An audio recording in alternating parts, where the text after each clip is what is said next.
Welcome to BetPARX Saturdays, here from the sportsbook at Parx Casino in Bensalem, Pennsylvania. I'm your host, Jeff Skversky, alongside my producer, Andrew Frazier, who is off screen right now. We are coming to you from the sportsbook in Bensalem at Parx Casino on a cold morning, waking up to snow on the ground as the Eagles are getting set to head out west to face the LA Chargers on Monday Night Football. We have a jam-packed show for you today. Hollis Thomas, the former Eagles star defensive tackle, he'll join us in just a few minutes to talk about everything going on with the Birds. And boy, do we have to unpack a ton going on with the Eagles. Obviously, when you look at this football team, all of the issues, offensively, defensively. Now you don't have Jalen Carter for this week, maybe the next few weeks. We'll find out. We're also going to talk to Eddie Alvarez, the UFC legend and the Philadelphia native. He will join us. He's making a special appearance here this evening for the UFC fight. And we're going to get into much more. Former Phillies general manager Ruben Amaro Jr. will join us in the 1 o'clock hour to talk about everything going on with the Phillies. There is, of course, the winter meetings going on. Things should be heating up. What's going to happen with Kyle Schwarber? What's going to happen with JT Realmuto and this Phillies team? Will Nick Castellanos finally be traded, released? We're going to get into all of that. What he would do if he was still the Phillies GM. We're going to talk so much about that. We're going to check in on the Chargers and what the Eagles are potentially looking at with ESPN reporter Chris Rim, a Philadelphia native who went to Central High School. We're going to check in with him at 12:45. And, of course, Brad Feinberg, our betting expert. He will come on to talk about the Eagles and much more. The Birds, 2.5-point favorites as they get set to go to LA and hopefully end this 2-game losing streak. It has been a very, very long, 10 days between games for the Eagles after everything that transpired in that Cowboys loss, the way they lost that and blew that game, and of course, what happened against the Bears on Black Friday. At least after the Cowboys game, bam, you get right back at it and you face the Bears. But that, of course, was a dud, and we have to certainly get into that. But let's just start with this. Is this a must-win for the Eagles on Monday night? Absolutely, yes, a must-win. You cannot, first of all, let this team's confidence just continue down into the gutter. Absolutely not. And then secondly, maybe the most important thing, when you forget about confidence for a second, they cannot let the Cowboys hang around. And going into this game, they have a 95% shot at making the playoffs, okay? 95% shot. So this Philadelphia Eagles team cannot keep the door open for the Dallas Cowboys, who got some help from the Lions the other night on Thursday Night Football. The Lions beating the Cowboys, that certainly helps. But when you look at this Eagles team, they get a win against the Chargers in L.A. They're 2.5 games up on the Dallas Cowboys. That should all but put away the NFC East, and the Eagles can repeat as back-to-back champions for the first time in this division since '04. That hasn't happened, think about that, in more than 20 years by any team. So certainly when you look at this division and when you look at where the Eagles are and where they can go, man, oh man, this football team, they need to shut the door, because if they were to lose to the Chargers, Dallas will be within a game and a half, okay? So when you think about just how close that'll be, and then you look at the rest of the NFC picture, looking at this picture, Tampa Bay, they're 7-5. Seahawks 9-3, right? And they're not a division, a division leader right now. It's the Rams, who, likely are going to walk away with the 1 seed. You have the Packers, you have the 49ers, you have the Lions. Don't forget about the Lions, okay? So this NFC picture is nothing but easy. And everyone, look, rightfully so, has been complaining about the Eagles, and it has not looked up to their standard. Even the Eagles will tell you that. But I will tell you, the Eagles have had a very, very difficult schedule. And they have some very good wins. I mean, they beat the Rams. They beat the Bucks. They have some good wins against the Lions. Certainly when you look at their losses, they're tough, right? I mean, that Giants loss on Thursday night earlier in the season was awful. The Bears loss was awful, but the Bears are a good team. They lost to the Broncos. The Broncos are a good team. And they lost to the Cowboys in a really ugly fashion. But think about that Cowboys game, and you think about the way they play each other. If you just think about it like this, I always go into the season going, if you just split against your rivals, no matter how bad the Cowboys are, the Commanders, or the Giants. I always feel like you're going to split against your NFC rivals. So when you look at it from that perspective, okay, some of the losses, if you just take yourself away from how it went down and just say, look at it just from fresh eyes and say, look at it from this perspective, they're going to lose a couple games to their rivals. And they're always going to have a game they shouldn't have lost. They're always going to have a game maybe they shouldn't have won. And maybe they shouldn't have won that Rams game the way they did with that Jordan Davis walk-off. But the Eagles have some good wins. They have some bad losses. They're sitting here at 8-4, just like the Chargers, and they have an opportunity to go across the country to LA. You know, we don't know what we're going to get from Justin Herbert. When you look at the Chargers quarterback, he's coming off that hand surgery this week. It was his non-throwing hand, but he's been very limited this week. He hasn't really practiced. So when you think about it from that perspective, can they get to Justin Herbert? He has not taken snaps under center this week. So when you think about it that way, maybe they can get to this quarterback. And look, they're not going to have Jalen Carter. They certainly have to apply some pressure and get after him. Has been an issue this week. And certainly it has been a big issue for this defensive line. And that's where I want to start as we bring in our first guest here on BetPARX Saturday. Let's bring in the one and only Hollis Thomas. Played 9 years with the Eagles, part of that 2004 Super Bowl team. Hollis Thomas, how's it going today? It's going pretty good. And actually, it was 10 years. It was 10 years? Yes. Oh, my facts are all wrong. Are you going to hang up on me now? No, I'm not going to hang up on you. Before Clifford Cox got there, I was the longest tenured deep tackle. Okay. Yeah, okay. So he Clifford. I had 10 years. Over 100 some odd games started. So that was but yeah. All right. Well, that's a bad start to this conversation. I'm way off. You know, I was looking at it on Pro Football Reference, unless I miscounted, and maybe I did. But you probably did. So from 1996 to 2005. You do the math. Well, listen, man, you had an amazing run, and you were a part of a great run for the Philadelphia Eagles. As a former player who's passionate about the game, how frustrating is it for you to watch the way this team has played? And I know the expectations are high, but when you look at this team, are you frustrated watching this team, or are you able to look at it as more of a former player than maybe a fan's perspective? I look at it from both perspectives, and I think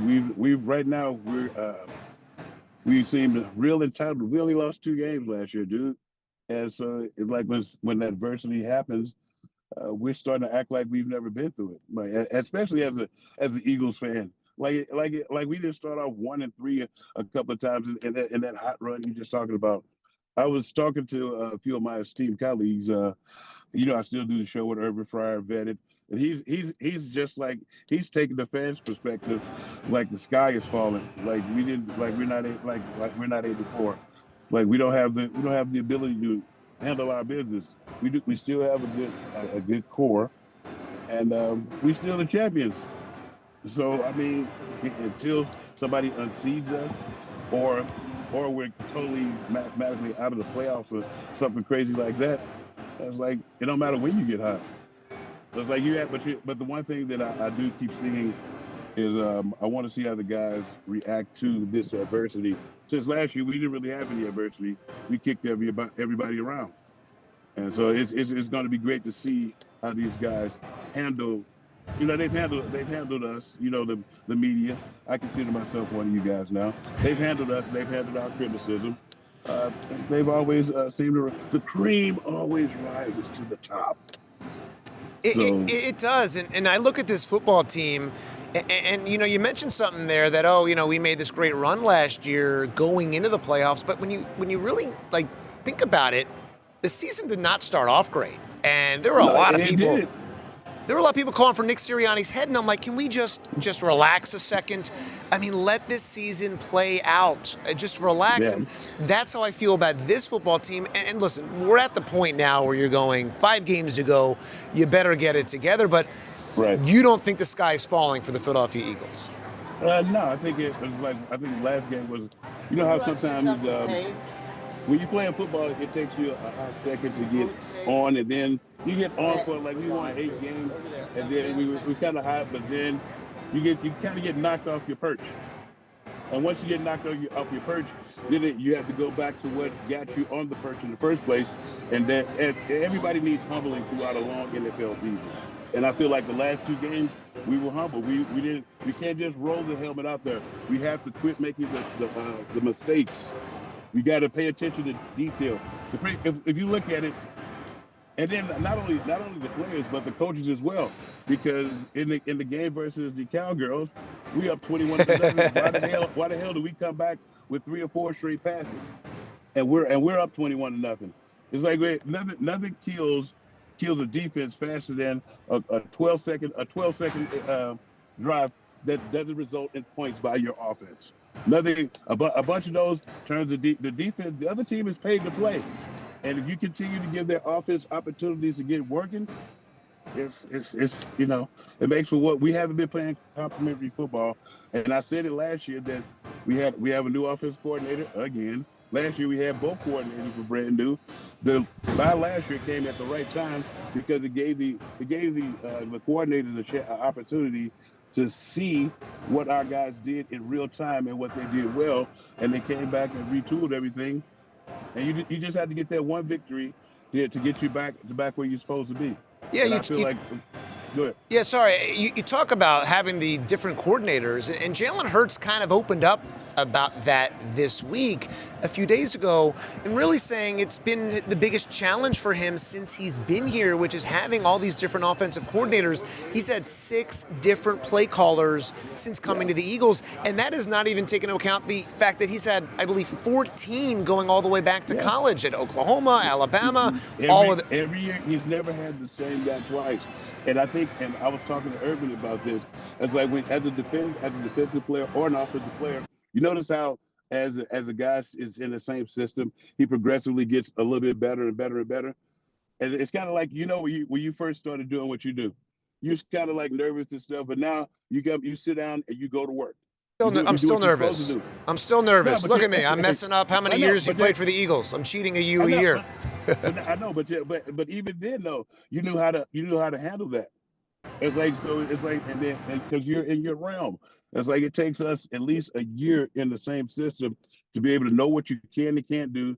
And it's like then you get a different play caller, and it's like every year you get a different play caller, so you're kind of apprehensive. And he who hesitates does what? Masturbates.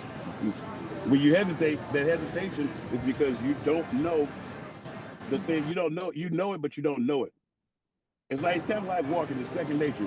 Once you've been in the system and you know the play callers, that's why most of the time you see a head coach that's attached to a quarterback, and you try to keep that connection together. But it's hard when the guys that's coaching you continue getting head coaching jobs. So but that's the part of success, right? And you know better than anybody. And again, I mean, Hurts admitted that has been a big challenge, and he's trying to work through that. It's been an issue for him. What are you seeing, Hollis, in your expertise, having played the game? What are you seeing as the biggest issue with the Philadelphia Eagles on the offensive end? On the offensive end, the biggest thing I see is not running the ball. It's like we ran the ball against the Cowgirls. Well, actually, the last game, they ran the ball 47 times. We ran the ball 17 times. And quit throwing the ball 35. Every time we throw the ball 35 plus times, as an Eagle that I've seen, we get our rumps kicked. We take one for the team. Go look at most of the losses. It's when we get away from what we do. Well, it's interesting. And to the point, AJ's complaining, right? AJ's complaining, you feed him the ball and then you lose. Yeah, but in the same right, you have to feed him the ball at the right time. It's like when we were on the run last year, we had a great mix of pass and run. They could not dictate, or not even dictate, but they could not predict what we were doing. I was like, right now they can predict what we're doing because he's got in the rut where he wants to pass all the time, and you have to run because you have to put the defense on notice, and you have to take some of that stank out the pass rush by running the ball at them to slow them down, to let them know that it's not. Because We are trying to make you fight us one-handed defensively, and our offense has been helping them out. With the last 3 games, we throw the ball. In the last 2 games, he threw the ball 37 and 36 times, and we lost both of them. And if you go back and look at any of the other losses, I can almost guarantee you it's because we tried to throw the ball too much. And so you have to run the ball to put the opposing defense on notice that the play action fake. And then we're not running the RPOs. We're not coming from under center. It's like you pretty much become predictable. Everybody knows you're just about to pass at them. You used a key word there. Do you believe the Eagles are predictable? Right now they are. But right now until Kevin Patullo shows me something different, I could sit next to you and call out what he's about to run and what I would do to heat him up. There's no way we should have that. We should have the receiver core we have with the tight end and the running back we have with the offensive line, that we shouldn't be kicking people's butt up front and then having them hesitate to pass rush. You know why you hesitate to pass rush? Because somebody's going to hit it out the gate and hit their head on the goalpost. And you have to make people fear us. They don't fear us. They just want to beat us because you got to remember, everybody wants a shot at the title. And what better to put on your resume than I beat last season's champion?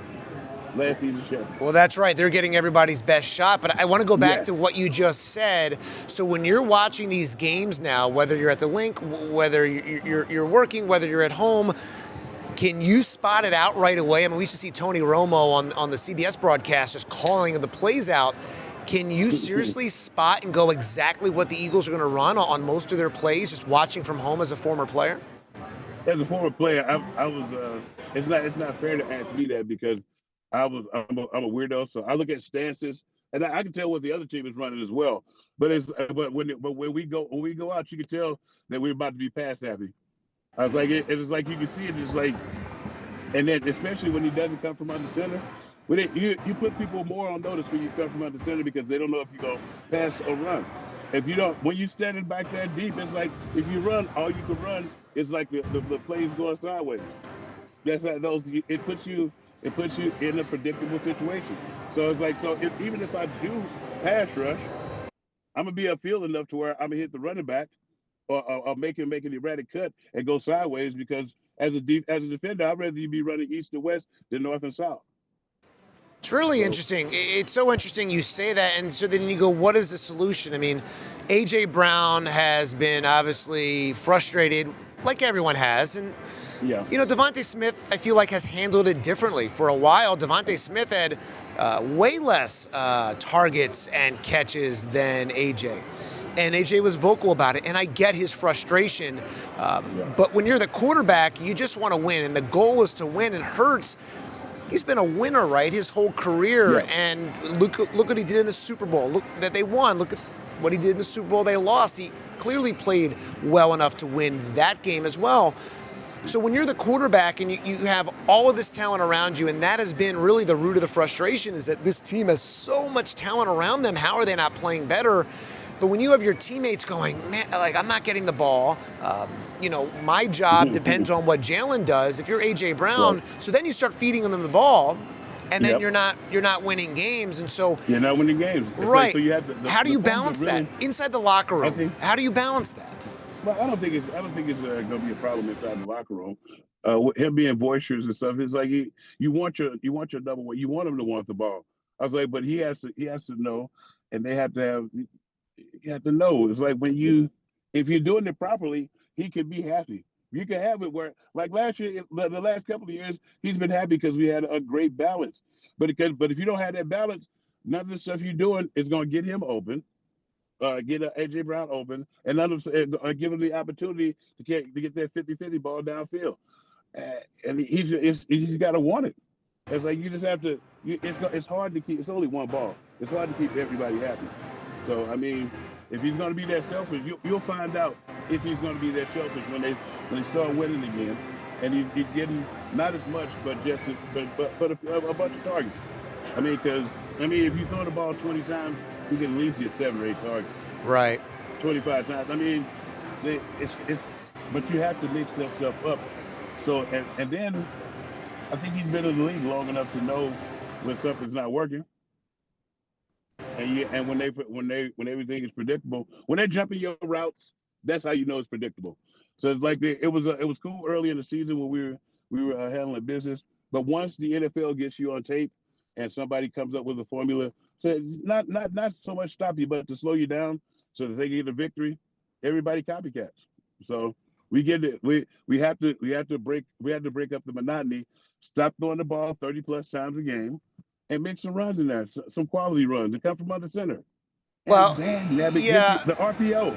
The RPO, he's 70% passing on his RPOs. We hardly done that any this season.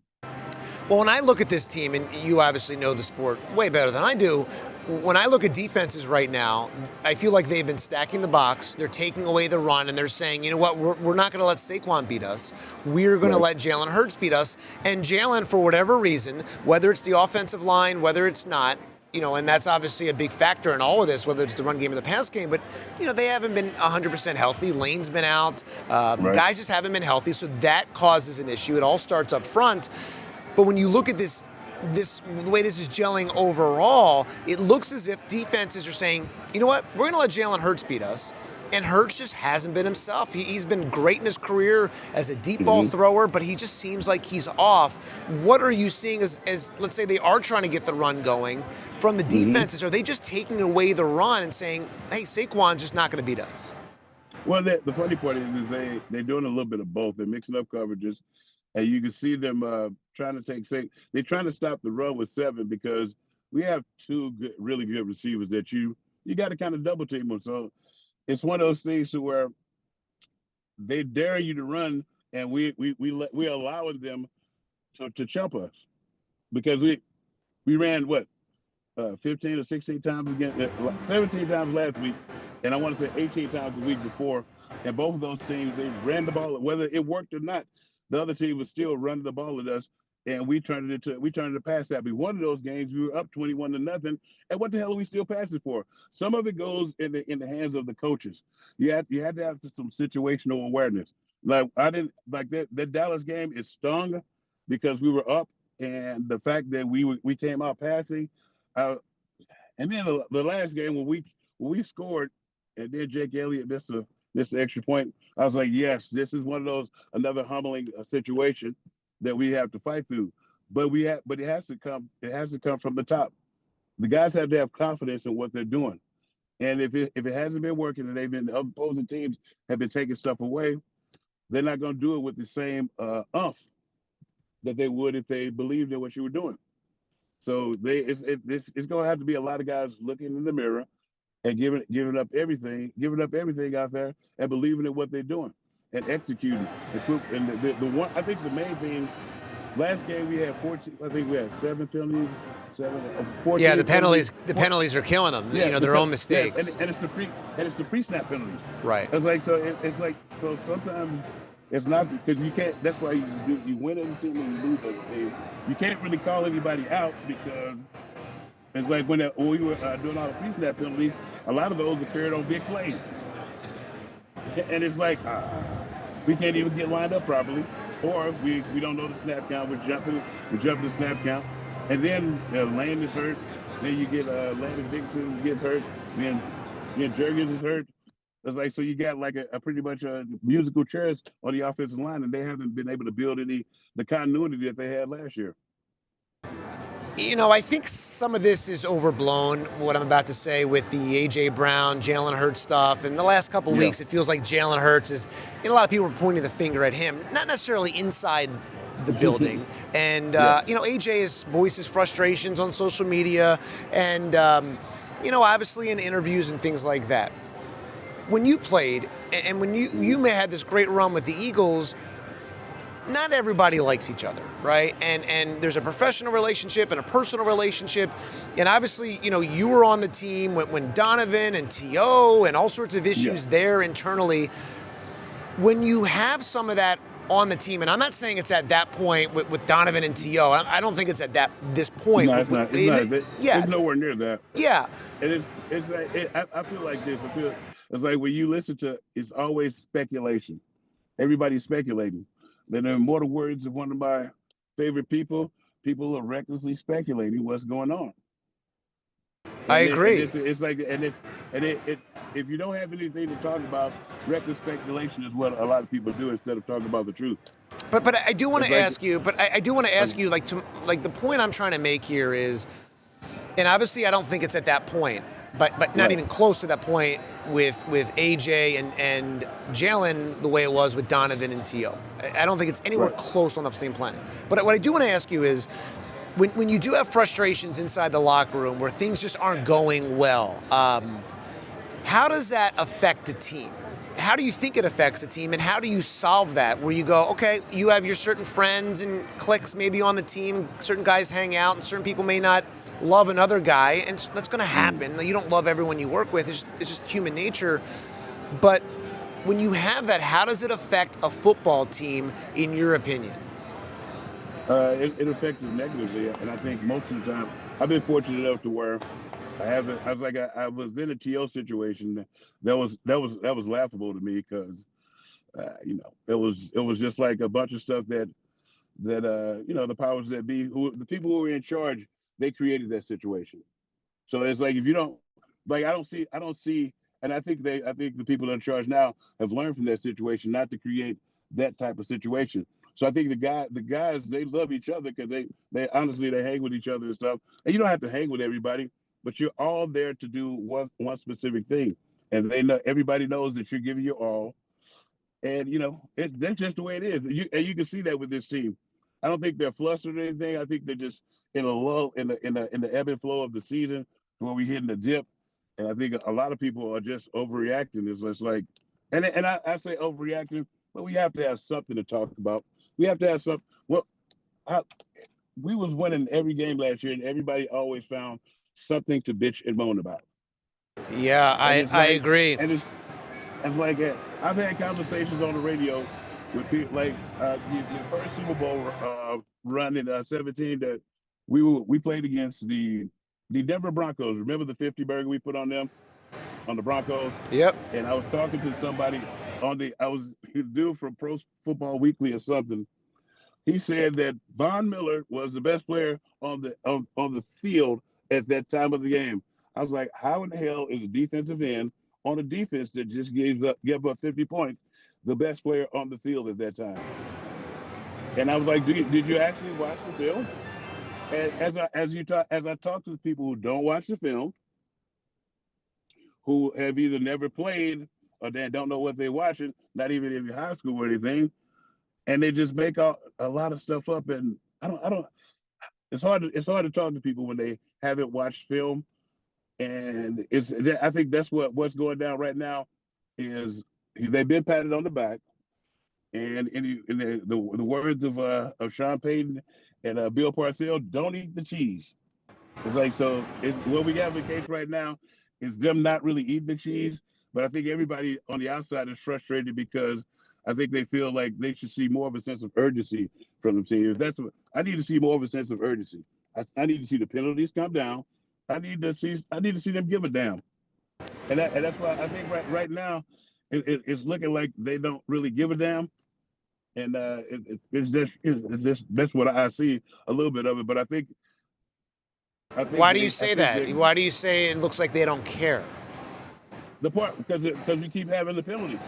Our penalties have yet to go down. And you think that comes down to a care thing? Yeah, that's attention to detail. That's discipline. The thing between being an NFL player and a college player is discipline. And having any longevity, you have to have discipline. It's like if you constantly getting penalties and stuff, you're not gonna be. The NFL is gonna stand for not for long. You constantly getting those penalties. Sooner or later, they're gonna have to go in a different direction. Because remember, it's a team sport. You paid to win. And if you're the reason why we can't get over the hump, we have to get somebody in there to help out. Just look at if you go back and look at all in the last, we probably lead the league in penalties. It's like we had so many penalties in that Dallas game that shot us in the foot. And I saw an interview with the Smith Reaper, and he was saying the right stuff. He said we have to execute, pay attention to details, and quit with all the stupid penalties.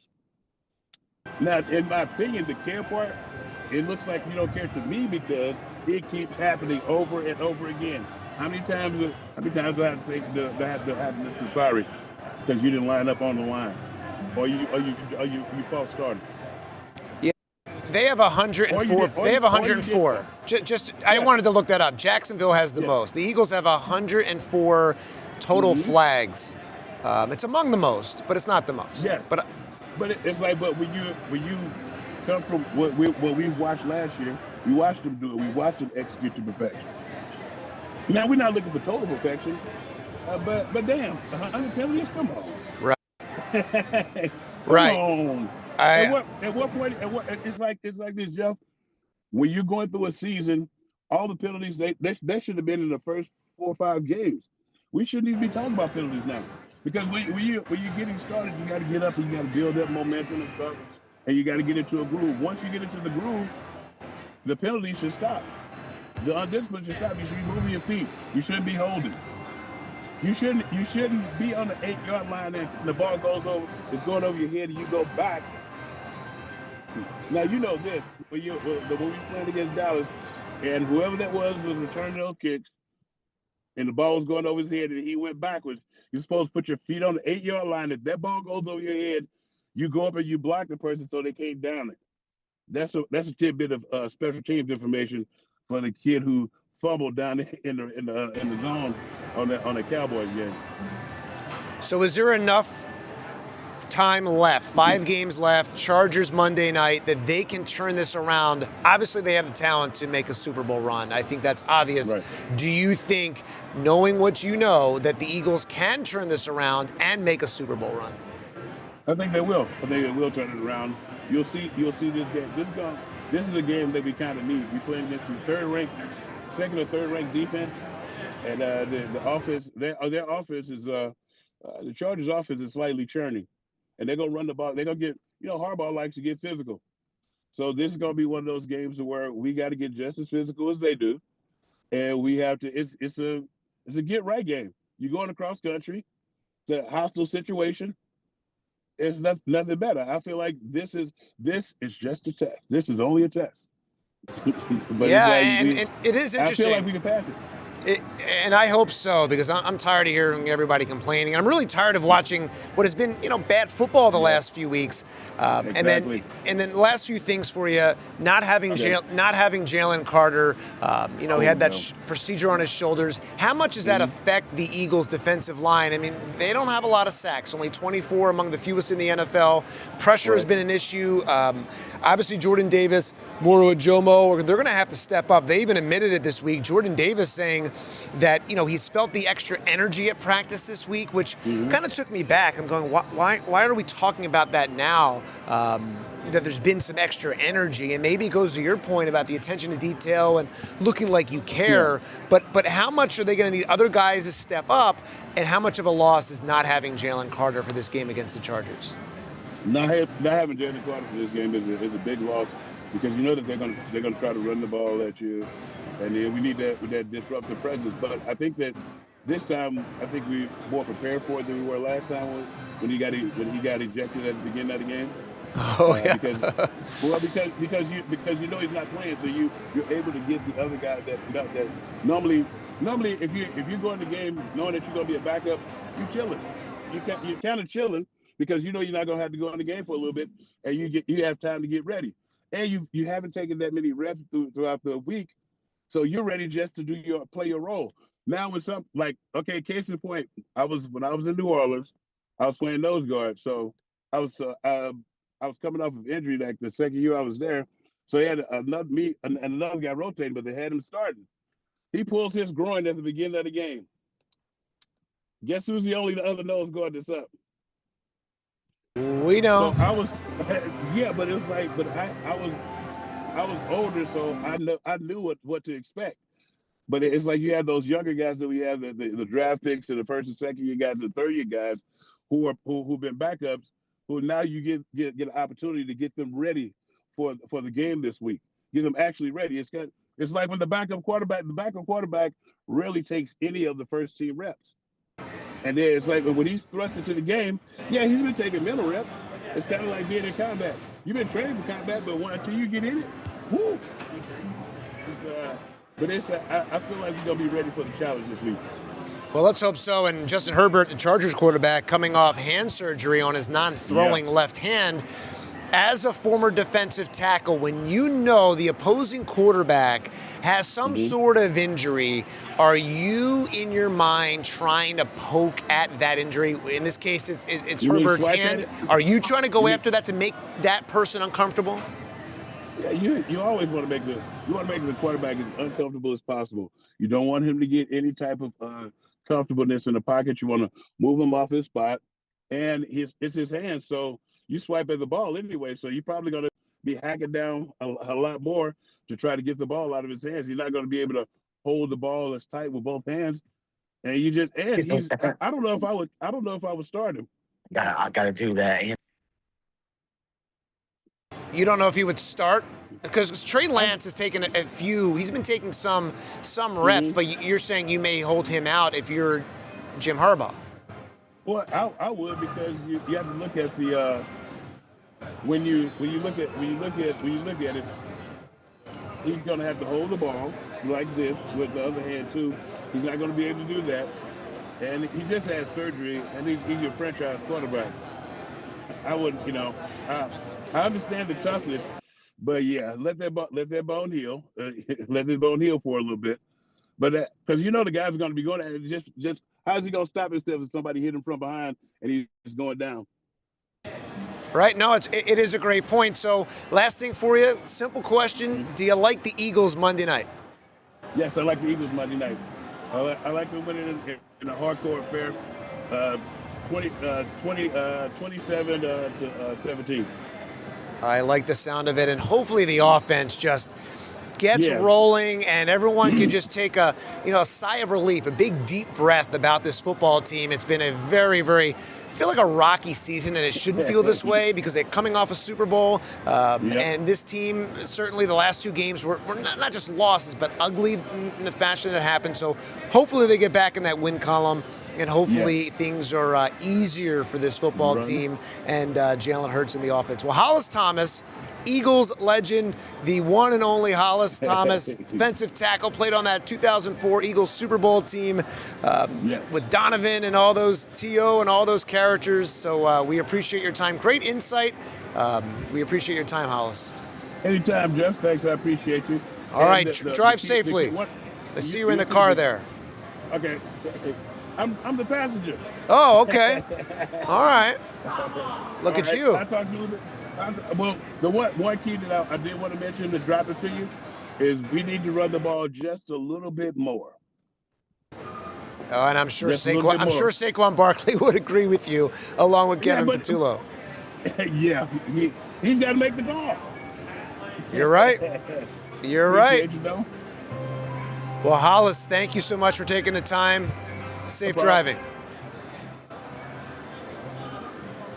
Hollis Thomas, Eagles legendary defensive tackle, played a decade for the Birds. We're going to talk much more about the Philadelphia Eagles as we continue on this BetPARX Saturday here from the Sportsbook at Parx Casino in Ben Salem. I'm Jeff Skversky, taking you to 2 o'clock here today on the PHLY Sports YouTube page. Let's talk about some UFC. Big event tonight, UFC 323. Parx Casino is going to have a viewing party hosted by the one and only UFC legend, Eddie Alvarez, who joins the program here on PHLY Sports today. Eddie, how's it going today? It is up, brother. Good to see you. Good to hear from you. You're going to be at Parx Casino tonight hosting a BetPARX Sportsbook showing. You're going to watch the UFC with fans here. The UFC 323 at 10 p.m. You're going to provide some fight insights, special meet and greet, giveaways, drink specials. People can take photos with you, watch the UFC action all night long on a 150-foot video wall at the BetPARX Sportsbook. Big screens right here behind me. Tell me just, how excited are you for this UFC event tonight, and what do you expect from these matches? So just like for every UFC event, I'm excited. But when we go to parks is special because I get to actually hang with my fans, people who've been watching me, and we get to make money together, or we get to lose together, but at least we get to play together. You know what I mean? So You don't I always let it. win. You're not always winning, by the way. No, not always, but last time we did this, I'm not saying we're gonna win every single bet, but last time we did this, we went 5-0, and everybody was at that ticket booth cashing money. So we're gonna try to have another sweep tonight. I'm gonna do my best to get people to make some money, but I get to hang with my fans, chill out, and then watch some fights, man. Nothing better. Who, Nothing better. who do you like tonight? When you look at some of these fights, who do you like tonight? Is there one fight that stands out to you that you feel super strongly about? Yeah, I think Terrence McKinney gets it done. I like this kid. I think he's a future UFC champion, this kid Terrence McKinney. And I think Marab does pretty much the same thing to Peter Yan. I don't think Yan's gonna find his way to be able to make an adjustment and beat a guy of this style matchup. I think this style matchup is Peter Yan's kryptonite. And I think Marab gets it done. I think Terrence McKinney gets it done. And I'm really looking forward to seeing my old training partner Edson Barboza go out there and do his thing. Unfortunately, I think this kid Jalen Turner that he's fighting, who just came out of retirement, I never think it's good to retire and unretire. So I think just based on that alone, I think Edson gets it done as well. So we'll be doing a nice little parlay tonight at the parks, and I'll help break down the fights with the fans and let them know what I think. I love that. We just talked to an Eagles legend, Hollis Thomas, and when you talk to ex-athletes or even current athletes, the insight that they have, I would sit and watch, a football game at Ron Jaworski, and he just sees the game, like every attention to detail he sees, where I'm looking at it just kind of from, just a wider lens, like an overall picture, but he sees every little thing, the arm motion, the footwork, the hands. When you watch fights, can you see just every little thing? Can you just see everything because you've done it at such a high level for such a long time? Yeah, that's the fun part for me. Styles make matchups, right? So sometimes the public thinks the most popular guy, they get a hold of the most popular guy, and the books get it wrong. They get excited about the most popular guy. But when you look at certain styles, I just know from a fighting standpoint, as long as I've been doing this, certain styles just don't fit right. I don't care how popular you are. So um, and they're the kind of things I look for. That's the edge I look for when I go to the sports book. Them sort of style matchups, and the people who come to the sports book, I'll break it down, let them know why. Like I said, I don't always win. There's a large uh, degree of uncertainty in fights. People get caught, but I do my best to give people winning picks when we're at the sports book, and I put my own money on there. So I let them know I'm betting too. So if we lose, I'm losing money too. So we're doing it together. Nice. And so I want to ask you personally, where are you at?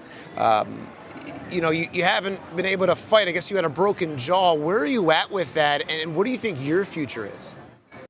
Well, right now we opened up a performance institute in Bucks County, right with right at the NAC, at the Newtown Athletic Club. I partner with Jim Worthington, and we opened up a 20,000 square foot combat. It's an arena just dedicated to combat sports. It's actually Amazing. incredible. That's incredible. When you walk in, it's like state of the art. And I'm doing that. I'm helping train the next group of people, whether it's just hobbyists, whether it's just people who want to learn the sport, or if you want to go all the way to a UFC World Championship level, we have a fight team now. And as a coach, I'm undefeated. I'm 9-0, and I'm really proud of my kids. I'm proud of everybody who fights at the Underground Kings, and I'm looking forward to building a championship team in the future. I read this that the BKFC president David Feldman said a few weeks ago that you may have fought for the last time after breaking your jaw. Do you think that's the case, that we've seen the last of you fighting, or do you think you have still something left? The world may never know. I never say never, man. I think retirement's for quitters. Right. And so, but you still have it in you. Like, you still have that, that feel to, like, I want to get back in there at some point. Do you still have that itch? I don't think it'll ever go away. I think it's a matter of, I put myself through this for 21 years, and I've been in wars against the best guys in the world. And I don't think it's that itch will never go away from me. And it's a matter of me just being intelligent and giving my family the best of me and making sure my family gets the best of me the same way fighting did. So I walk a razor thin line between courage and stupidity. And I'm very good at it. And you never know. You never know. Yeah, I mean, you've been out since breaking your jaw. Obviously, that had to be very, very painful. Your pain tolerance has to be on another planet compared to, myself or, an average person. Do you remember, and you've been doing this a very, very long time, and I know this is a simplistic question. I mean, you may not even get asked this a lot, but I am curious as someone that probably deserves to get hit a few times but hasn't. What does it feel like the first time you got hit? Like, do you remember that vividly? Is that a vivid memory for you? So I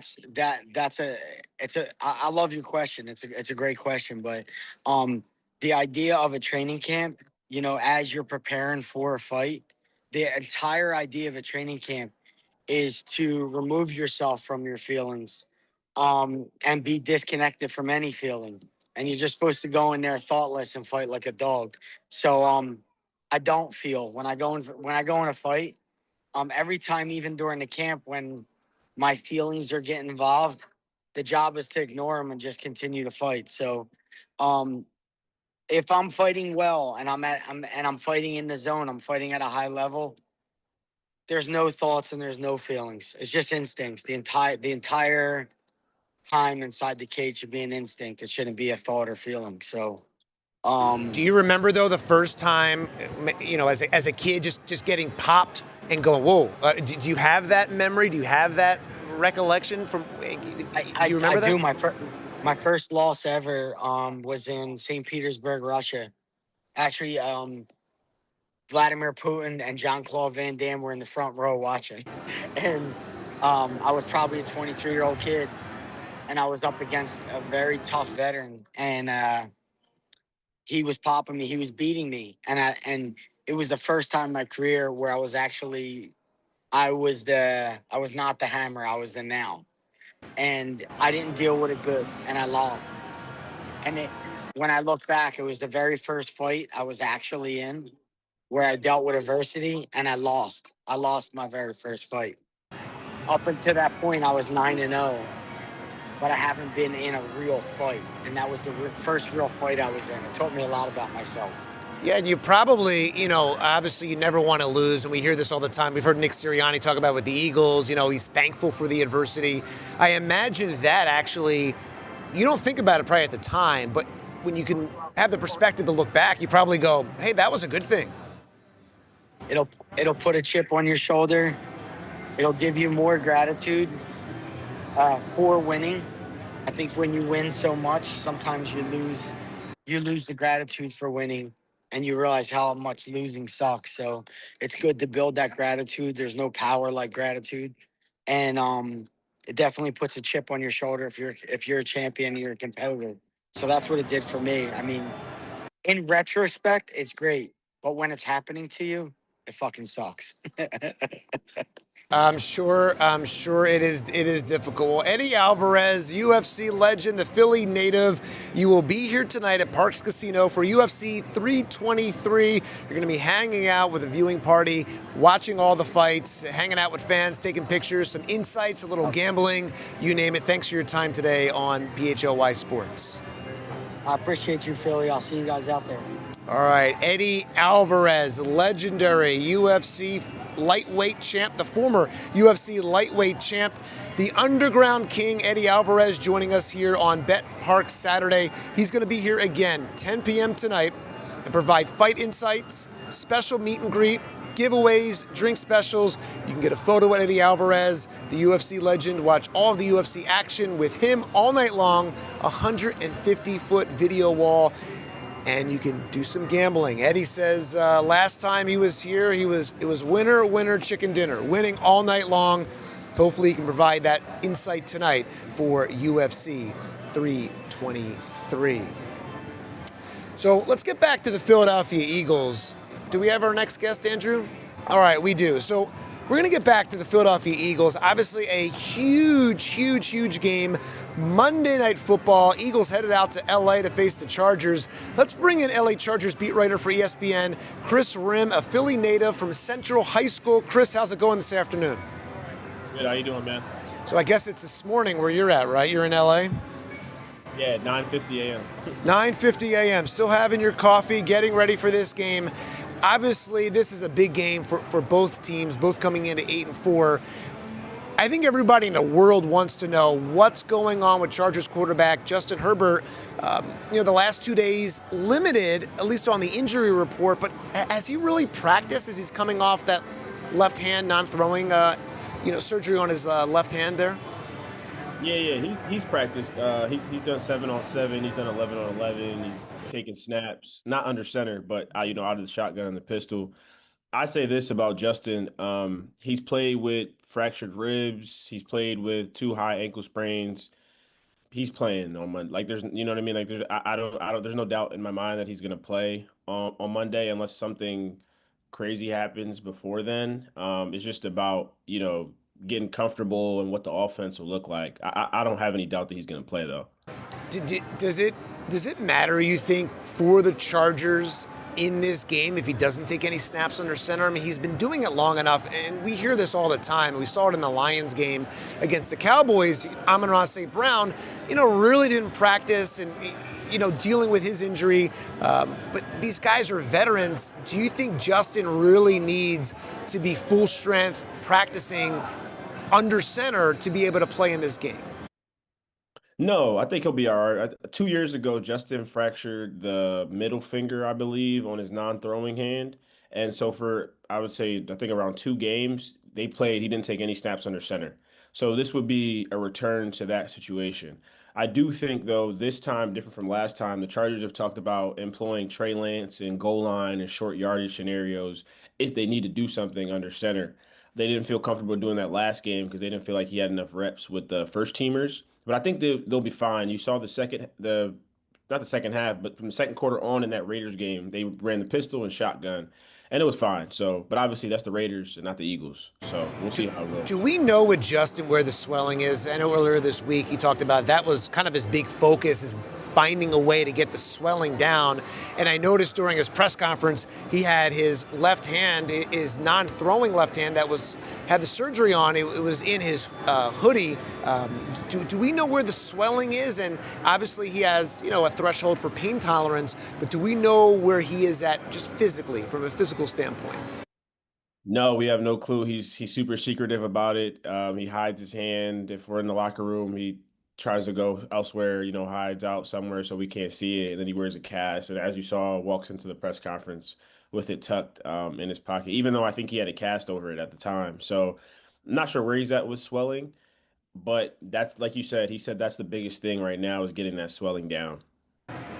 Yeah, obviously he is a very talented quarterback. And how much of an effect do you think with that hand injury, assuming he plays? He's talked about it really since he got hurt in their last game. He's talked about it. My plan's to play. And Harbaugh's kind of in we'll see. But, in the last few days, it's like, hey, the plan is for Justin to play. How much of an impact do you think that'll be, for him in that discomfort in the non-throwing hand in this game?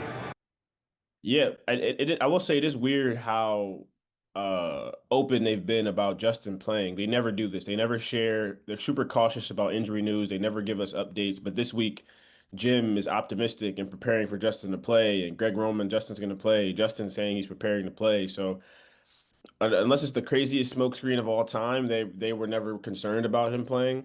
I think, again, the biggest thing that you'll see from Justin is he's not only the under center situation for him, but he's been running a lot this year, like running more than he ever has in his entire career. He injured his hand on a run. And I think against the Eagles, if he does run, you'll see him try to protect himself more and slide earlier. This season, he's all his career when he runs, he's looking to deliver a blow at the end. Like he's looking to run somebody over or truck to gain more yards, which is why he's played through so many injuries. I would expect the running aspect of Justin to be a bit compromised in terms of how he ends his runs and how many yards he gains. Yeah, it's interesting how, the chess match of this Monday Night Football game plays out when you're dealing with an injury, especially at the quarterback position. And the Eagles defense, if they can get themselves and put a hit on that hand some way, somehow, just to make him uncomfortable, not saying they're trying to injure the guy, but anything you can do to make Justin uncomfortable in the pocket, outside the pocket. But I think you'd be a fool not to say, okay, the Eagles are going to try to find a way to, maybe get a helmet on that hand or and hit that hand. Yeah, for sure. The Raiders were doing it in the game. There's one play where, a player ran by and smacked Justin on the hand and he took his hand away. So they're definitely going to try to take advantage, NFL stuff, like you said, they're not trying to necessarily injure him, but if you go out there and put yourself and play, like guys are gonna do what they feel like they need to do. So yeah, I would expect that for sure. In this game, what is the biggest matchup you are going to have your eyes on and people should look out for in this matchup? I think I'm eager to see Cooper DeJean and Lad McConkey.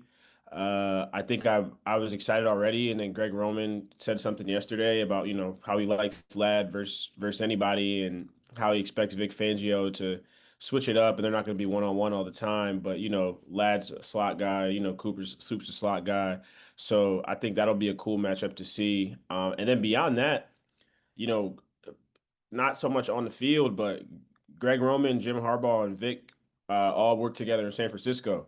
So now Greg will go up against Vic, and Jim will go up against Vic. So I think that'll be a little cool to see too. Just not the players, but coach wise.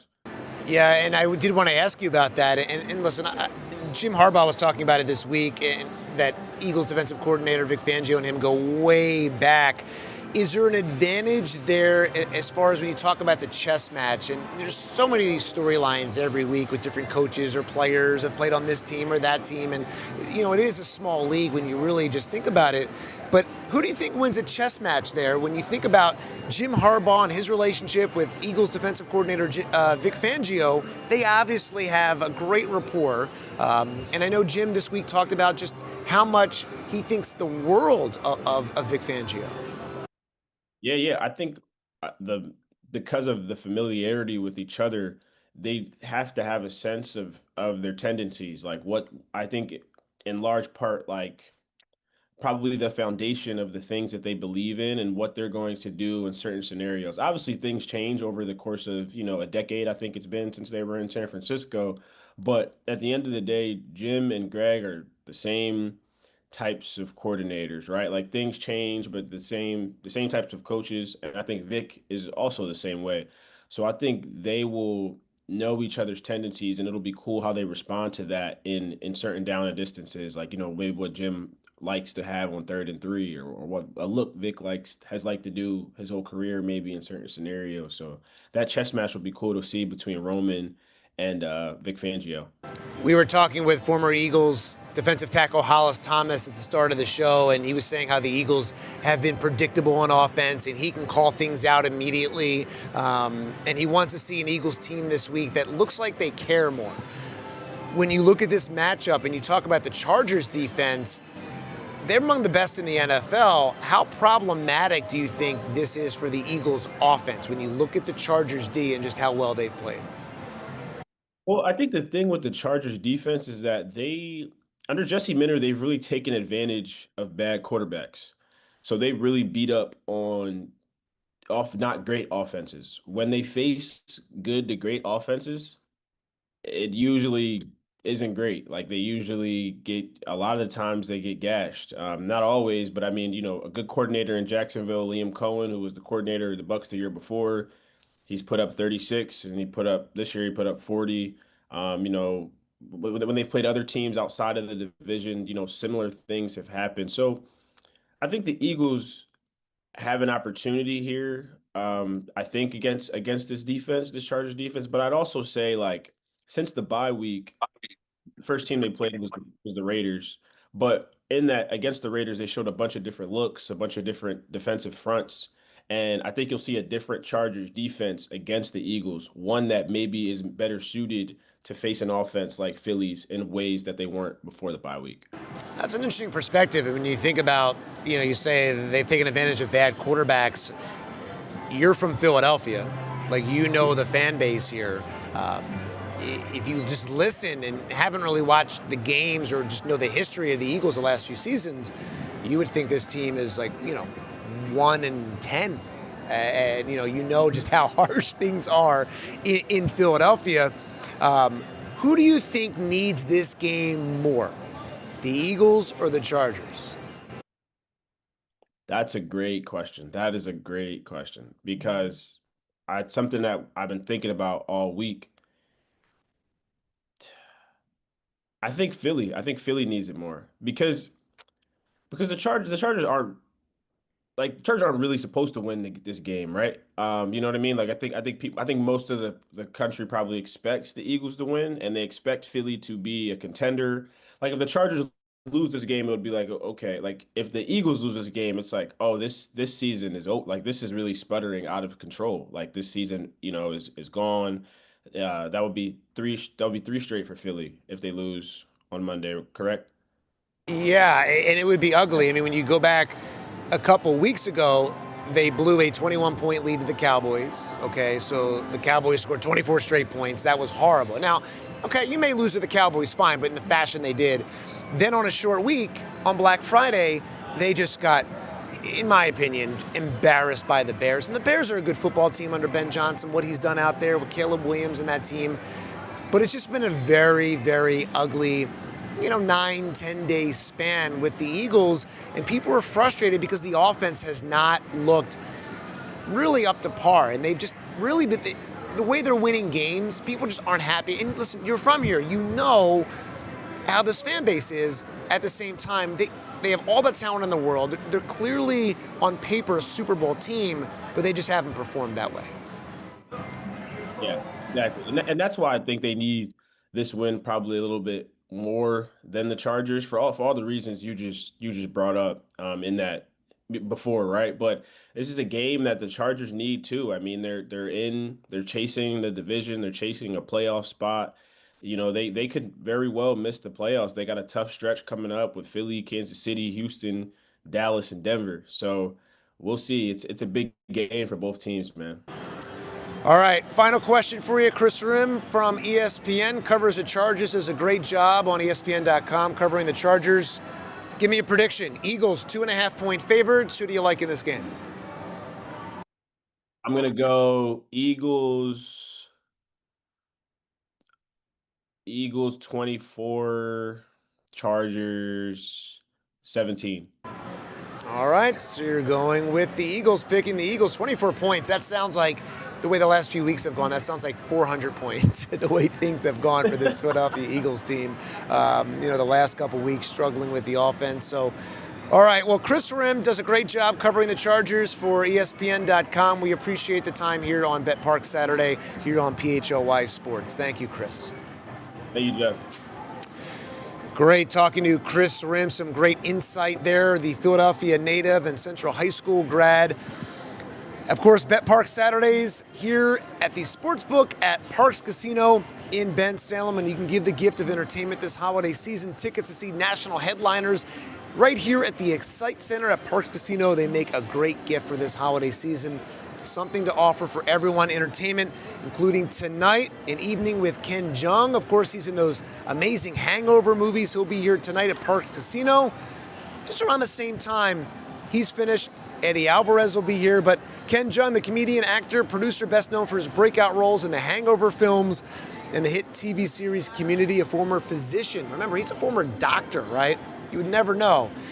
Turned Hollywood star. He's known for his quick wit, outrageous humor, scene-stealing performances, whether on the screen or on the stage. Some high-level comedy coming tonight here at the Parx Casino. And you can go get tickets if you're interested. ParxCasino.com/entertainment to buy tickets. Of course, you must be 21. Gambling problem, call 1-800-GAMBLER.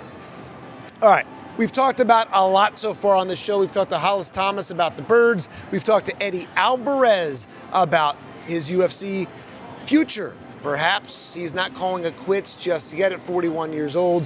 And we just talked to Chris Rim a little bit more on the Chargers angle as we're going to see how things are going to play out Monday night. Let's go to, do we have Brad Feinberg? We do, the one and only Brad Feinberg, our betting expert. Andrew Frazier, our producer, patching him in. Let's bring in Brad Feinberg, our pro sports betting analyst. A great follow on Twitter at Brad's Best Bets. Hey, Brad, how's it going? Great to see you, buddy. Everything's going well. I'm actually have a little bit of a guys' weekend. Some of my college friends, Jeff, we meet this week every single year. College football play like the weekend of the championship weekend. So just watching sports with some of my college friends, it doesn't get much better than that. That's fantastic. Eagles 2.5-point favorites to beat the LA Chargers on the road. Do you like the Eagles in this matchup? And where do you think this one plays out when you talk about the gambling aspect of it? You know, it's interesting, Jeff. This line was 3, got 2.5. Here's the thing, Jeff. I really was going to like the Eagles side for sure, but I really do think the Jalen Carter injury is a real thing. Like I think he is honestly, I think he may be their best player. I think that's a really big loss. And I wish they had for a team like, Harbaugh, as much as Herbert is the franchise player on that team. Hampton may be back. Vidal's been doing pretty well running the ball.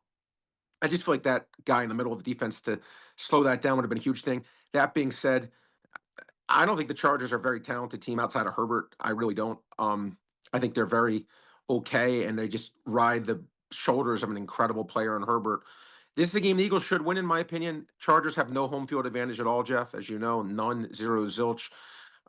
I said it before, Jeff. I'll say it again. I think this is the biggest game of the season for the Eagles because if they lose this game, you're going to hear back from 2 years ago when they lost those 5 games at the end of the year, and it's going to start to becoming, in my opinion, just potentially a toxic situation, which sounds crazy for defending Super Bowl champ. I think it's the biggest game of the year, but I think they find a way to get it done. You?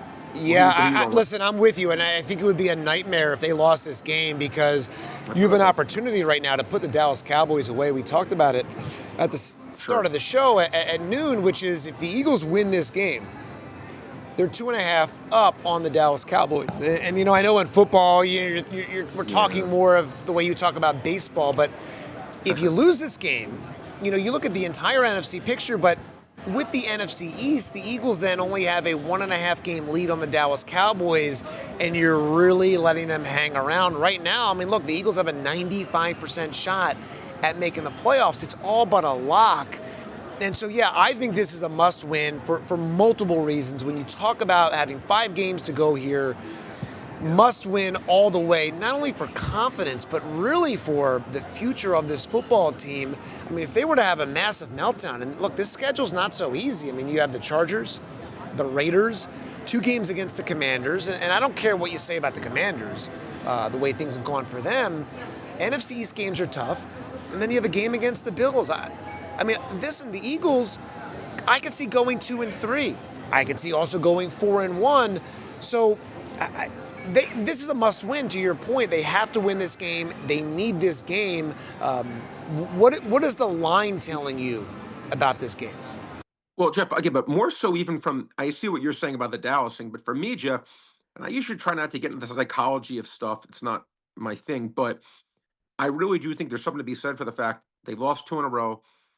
It was 2 years ago. They had that horrible streak at the end of the year. I remember in a must-win game against the Giants for the #1 seed, they lose by 40 points to a 3-14 Giants team.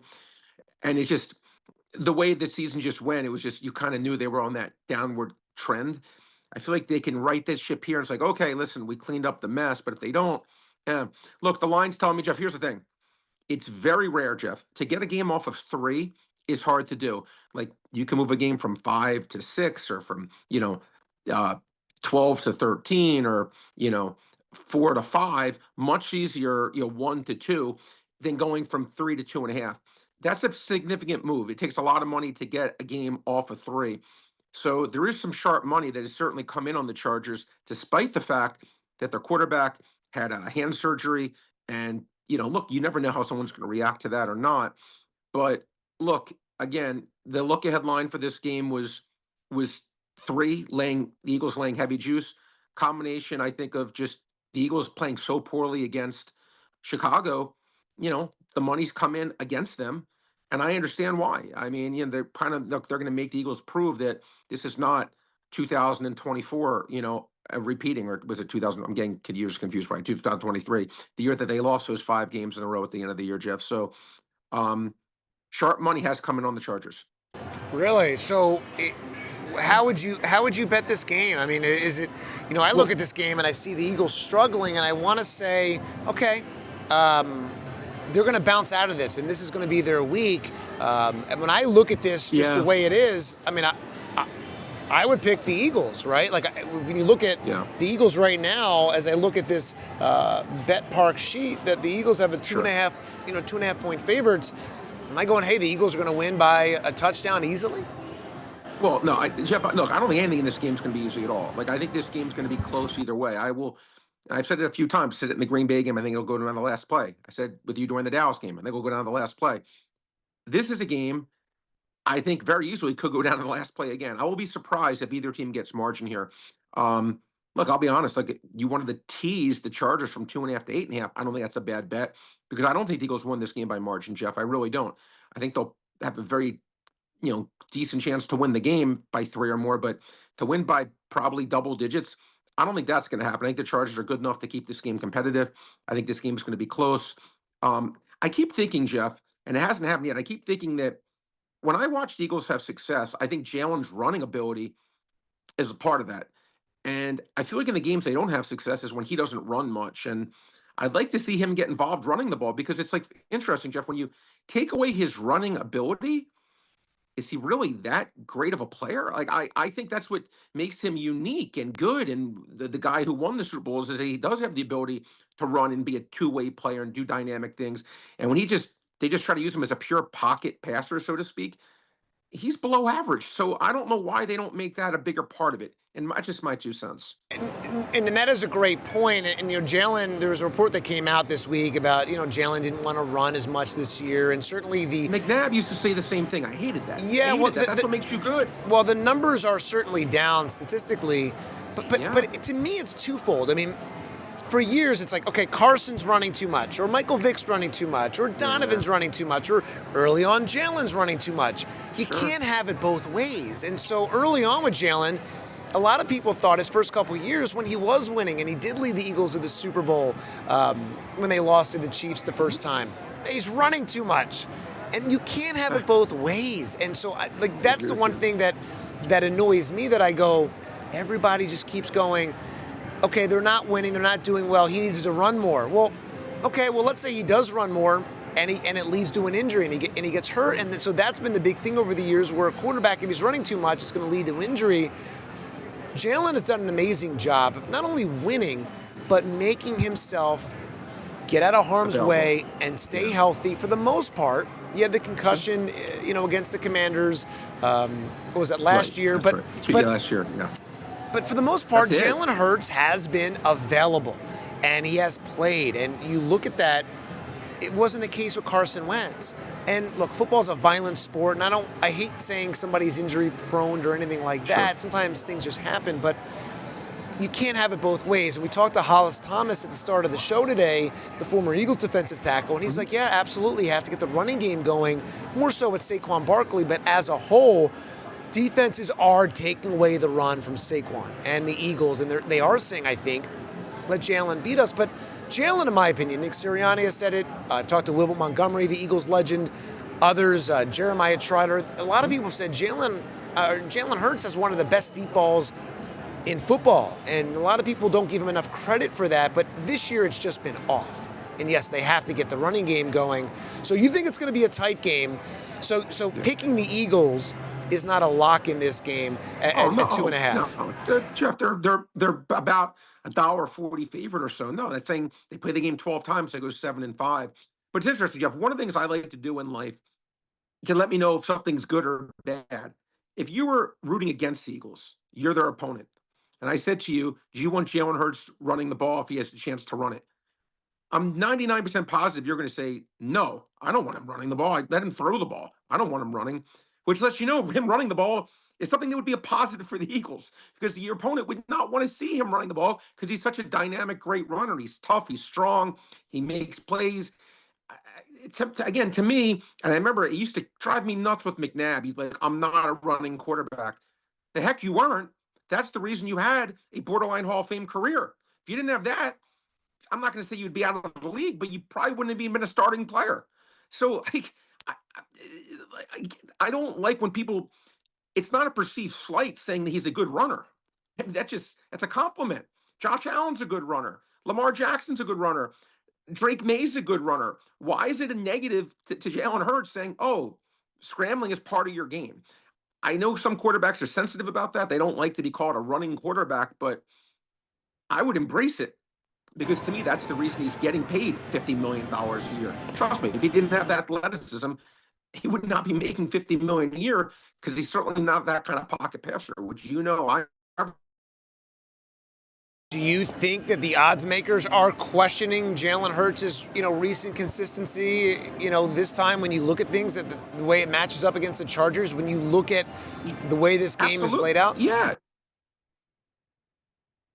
Yeah, Jeff, listen, again, I think what happened was, again, 2 years ago, the odds makers were so slow to pick up on sort of this fact that the Eagles offense was not playing well, and they faltered horribly and defensively that year down the stretch. But yeah, I mean, look, you're seeing, I think we're finally going to start to see the Eagles are going to get less and less respect in the line because there gets to be a point I always, Jeff, I give the comparison with Aaron Nola to you last week. I'm like, yeah, Aaron Nola's had a great career, but when you have 15 straight bad starts, kind of eventually you may say, you know what? Maybe this is not the Aaron Nola of years past. To me, the Eagles offense has been Aaron Nola. That's I mean, you want to keep thinking it's good. You want so badly to think it's good. Like, how can it not be good?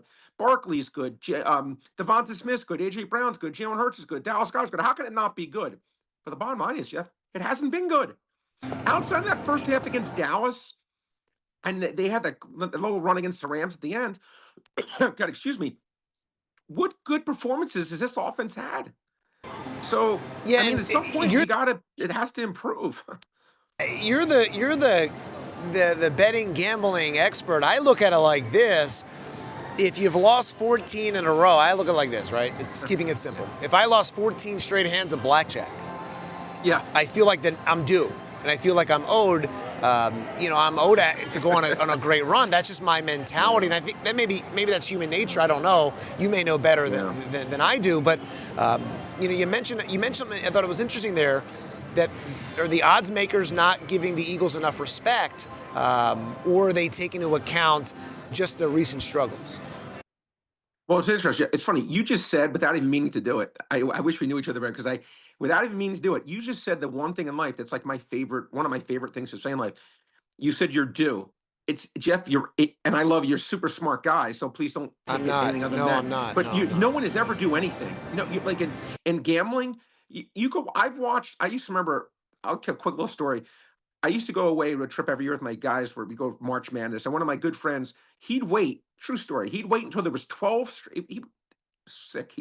He would literally wait till there was 12 straight spins where it came up black or red. He'd wait there in front of a roulette table for 20 hours if need be. And he needed 12 times for it to be red or black in a row. And once that happened, he would then start bending the opposite side, saying the other side is due. And I watched him. I never forget it. I watched him have like $3,500 betting like, all right, I'm going to bet 100, then I'll do 2, then 4, then 8, then 16. And he lost 5 straight spins. So sure enough, 17 straight times it came up red. And he bet black the last 5 times. The machine, the roulette wheel does not know, it's due to come up black. And so I don't play roulette, but I just remember when I used to play blackjack, in those terms, okay, maybe you're due. And when you talk about football, and when you talk about this Eagles team with all the talent, and we're trying to bring it back to this, which is this team is due to go on a great run offensively. When you look at the talent around, there's too much talent here for this team to be playing this way. So are the odds makers giving the Eagles enough credit, or do you think it's a little bit of a, Jeff, if anything, look, again, I respectfully disagree. I don't think they're due for anything. Again, they keep showing us week in, week in, week in, week after week that they cannot move the ball. They cannot score, that they look atrocious every week offensively. I don't think they're due for anything. I think, if anything, Jeff, I'll be honest with you, I think people think what you think. that they are due. And it's showing in the line. They're still getting respect. Look, against the Bears, listen, I don't love the Bears at all. In fact, I like the Eagles against the Bears. I was dead wrong. But against the Bears with the number one seed, the Eagles were laying a touchdown against the number one seeded team. So they were saying that, yes, the Eagles were due to finally have a good game. And every week we see this offense struggle. And to me, it's like, not only do I not think they're due, I think it's the opposite. I think they keep telling you who they are. They keep showing week after week, this is not the same offense as last year. It's not the same play calling. It's just everything is different. And yet when the name jerseys are the same, Jeff, I actually think the odds makers, in my honest opinion, are still a little bit slow in realizing that this is not the Super Bowl winning team of last year. And this is not the Saquon Barkley. I've bet his unders so many weeks. I've cashed so many tickets on Saquon Barkley unders, Jeff, because they're still pricing him the Saquon Barkley of last year. Guess what? He's not. Whether it's his fault or someone else's fault, I'm not going to diagnose that. But the bottom line is he's not getting 120 yards a game like he was last year. That is certainly the case, and obviously getting them back to running the ball is crucial here when you think about this football team. So you think it's going to be a tight game. What about the over-under? So if you look at the over-under in this game, it's 41. Very low. And it's funny. But Jeff, again, that is telling you what they think of this Eagles offense. 41. That's a great point. How many games do you see in a warm weather city, or where it's not going to be, or controlled climate, where the total is 41 in today's NFL? So you would go? Would you? So if you're putting money on this game, would you go the under or the over with 41? I mean, I made the total. I make a total for every game. I made the total 41 and a half. I thought it'd be 41 and a half. It came in at 41, but 41 is actually a key number. Why? Again, not something I'm betting, because again, the Chargers to me, very limited on offense outside of the quarterback. Again, I think the Chargers are, outside of the coach and the quarterback, I don't really love many players on that team. I think McConkey's a decent receiver, but I just think that Herbert doesn't have a ton of weapons. And defensively, I think, they're okay. This is a game that the Eagles, in my opinion, Jeff, should be able to have some success on the offense side of the ball. But as I keep saying, like, week in and week out, like, you keep getting content in your head thinking the same thing. Okay, this is the week. This is the week. If like if your spouse cheats on you every single day, and you're like, whoa, what are we talking about here? No, not yours. How did we get there?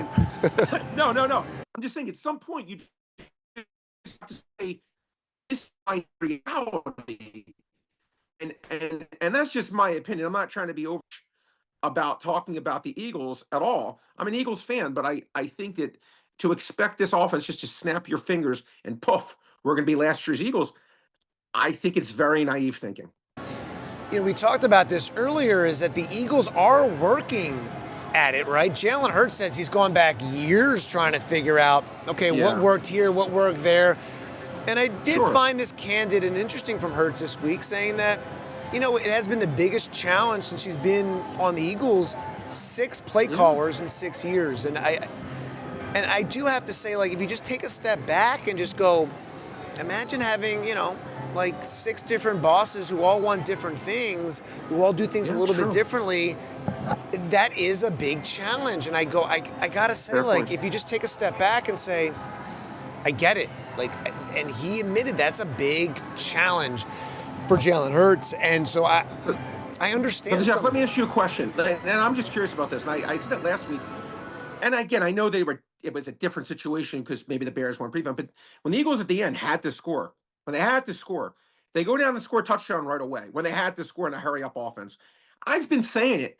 Why not try something different as opposed to just saying, okay, like, for example, like, I remember the basketball player DeAndre Jordan. He was a 30% free throw shooter.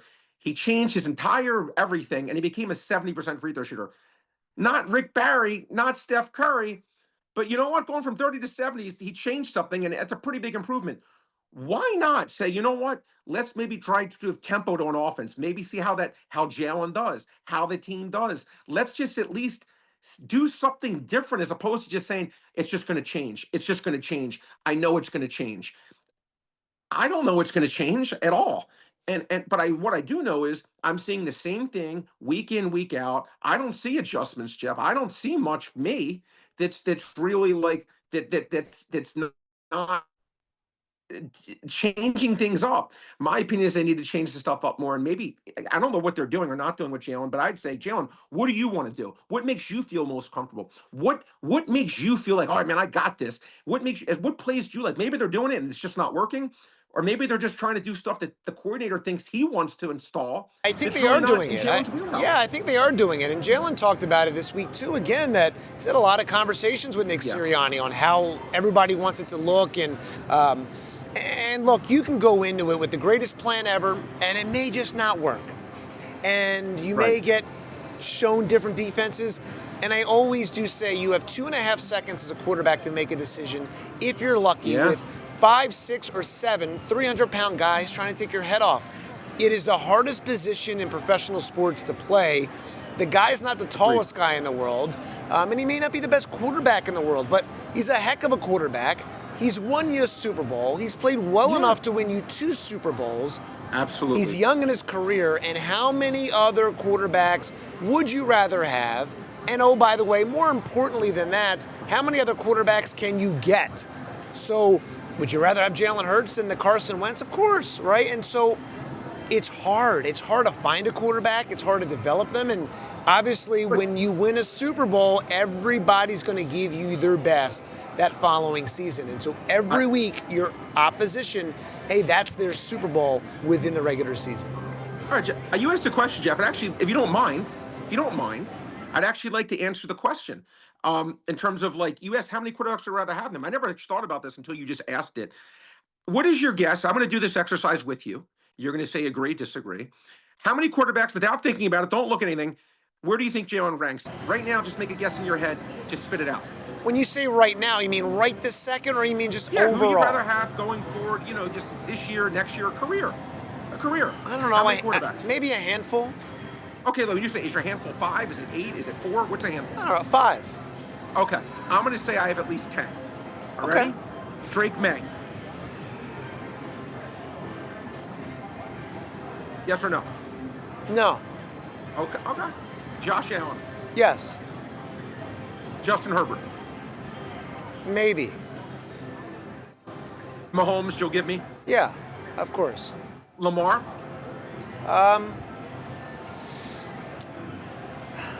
I think he has more talent, but those guys haven't won, right? Like you can't forget about guys winning. And so, like, raw talent, yeah, Lamar Jackson has more raw talent, I think, than Jalen. But that may be a push. If you want a casino term, a push. Joe Burrow? Yeah, I think so. Okay. Dak Prescott? No, but Dak's been playing unbelievable. Yeah, I think Dak's better. But Matt Stafford? Well, he's close to retiring, so. Oh, right. I just meant for this year. Okay. So, like, if we're playing like a video game, then yeah, he's been better. Baker? No. Okay. All right. I guess a lot of these, like, I guess maybe close calls, you lean him, and I get it. He's done it through the last 3 years. He's got the Super Bowl, but I don't know. I maybe I'm being a little too harsh on him, and you're giving him a lot of his due. Which I get for 2 of the last 3 years being the Super Bowl, being the best player on the field in those 2 Super Bowls on top of it. But I just don't know if he's, to me, much. I think some of those other guys a little better than him today, but I don't know. And guys do regret. Look, Carson Wentz, by the way, Jeff. Obviously was injuries, a lot of reasons, but he was borderline MVP, right? And then he just wasn't, as time went on, wasn't as good. I'm not saying that's going to be Jalen Hurts at all, but I am saying I don't think you could say it's an impossibility, because I think you would agree with me on this, Jeff. This has been the worst year he's had.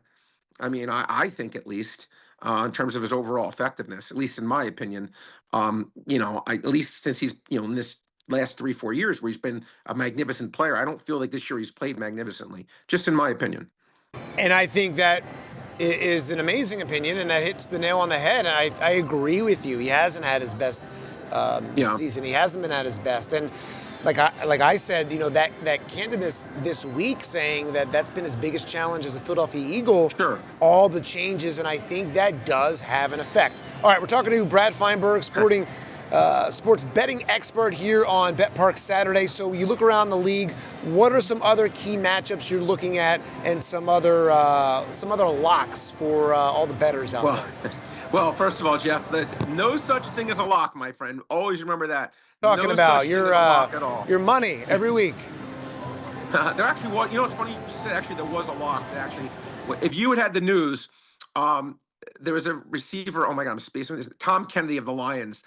They had his over under 27.5, and then with St. Brown out. And then when St. Brown got announced in, you had about a 5-minute window to bet Kennedy's unders at 27.5, closed at 4.5. That was pretty close to a lock because he wasn't going to play once St. Brown came. He only played 4 snaps. But anyway, Colts Jaguars. He's an amazing story, by the way. That is an absolutely amazing story.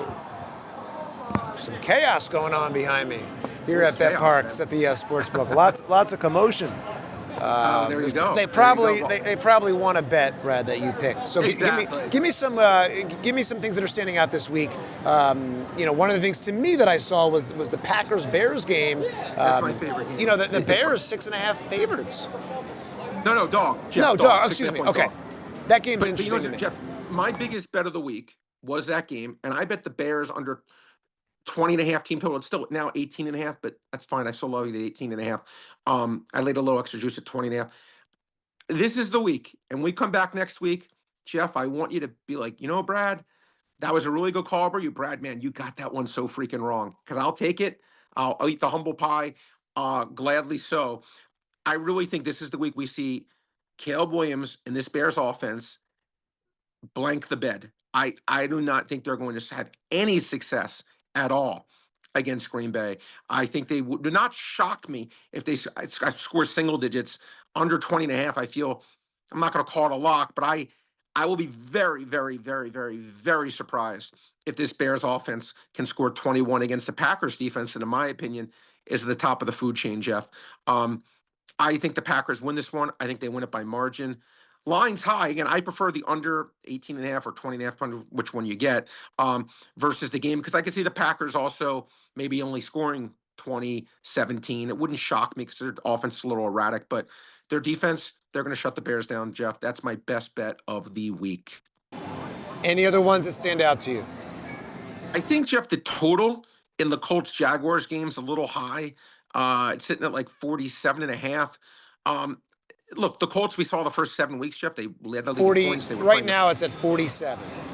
Okay. We saw that, Daniel Jones was playing incredible. But a part of, again, kind of like what I said about, it's interesting, Jeff, what I said about Jalen Hurts. What made Jalen Hurts so good? One of the things that made him so good was his mobility. What made Daniel Jones in that offense so good at the beginning was Daniel Jones was running a lot, and that was a big part of their offense. Now he hurt his fibula, and he can't move. The Colts can't win a game. And again, to me, this offense isn't what it was. If you take away his mobility, never trust Trevor Lawrence. Jaguars defense playing well. I thought the total should have been closer to 44, quite frankly, Jeff. I like the under in that game. All right, Brad Feinberg, our sports betting expert here on BetPARX Saturday, live from the Sportsbook at Parx Casino in Ben Salem. Great insight, Brad. Always a pleasure to have you on the show. Thank you so much for joining us today.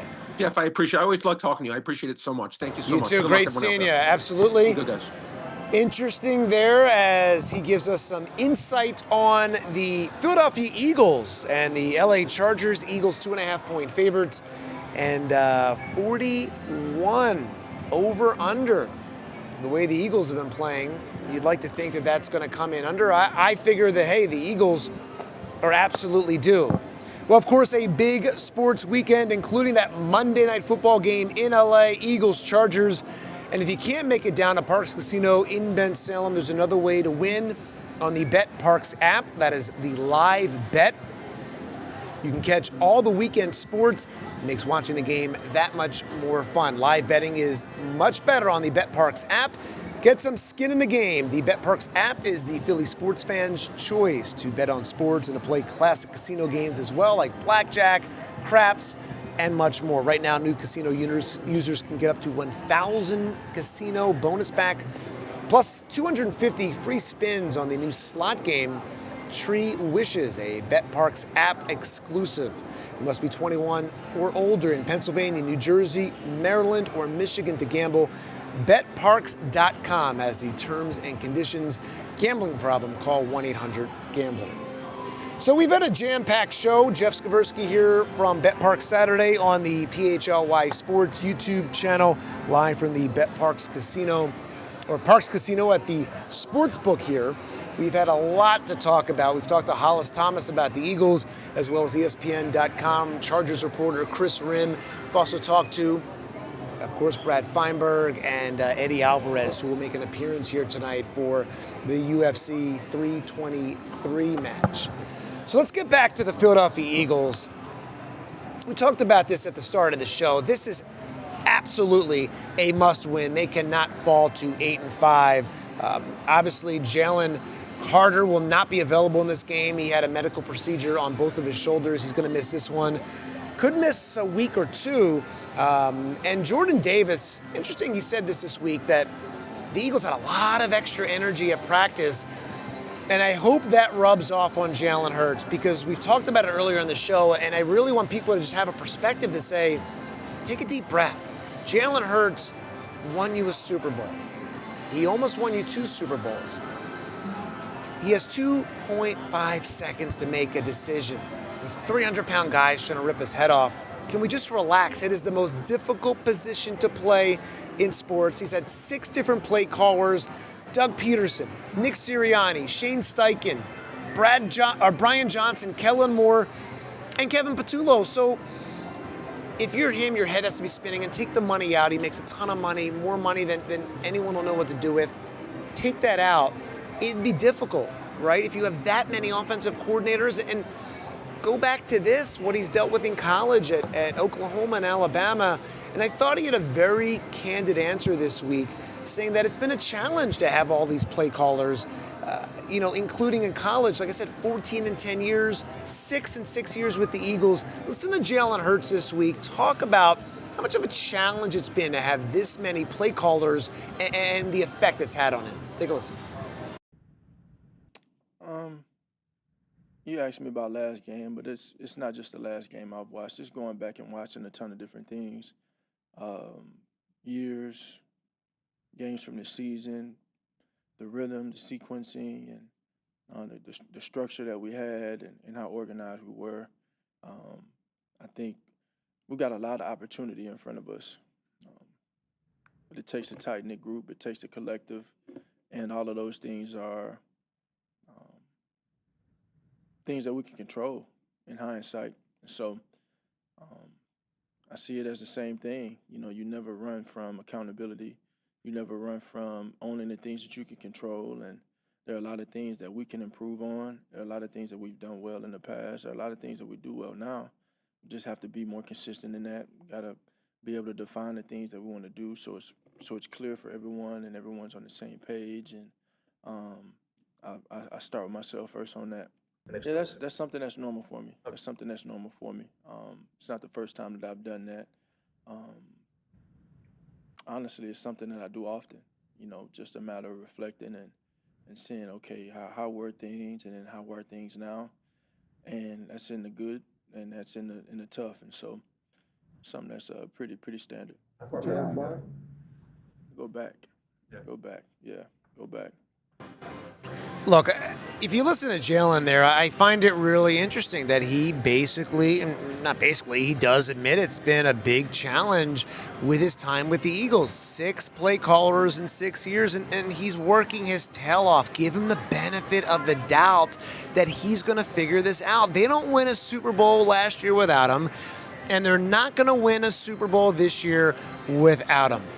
Take some pressure off the guy. Let him figure it out. He's working his tail off, and he has the ability to become, in my opinion, the greatest quarterback in Eagles history.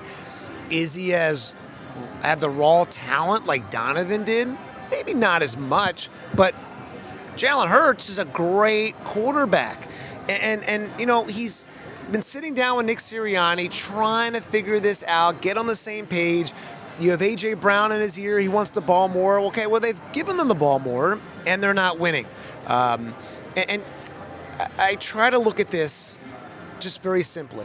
he's like, keep your eyes on the prize. And that at the end of the day is to win and to win a Super Bowl. And in his attempt to do so, in his attempt to get better, Hurts says he's been watching film, not just of the last game against the Bears or the Cowboys or other games against the Chargers and what they're doing.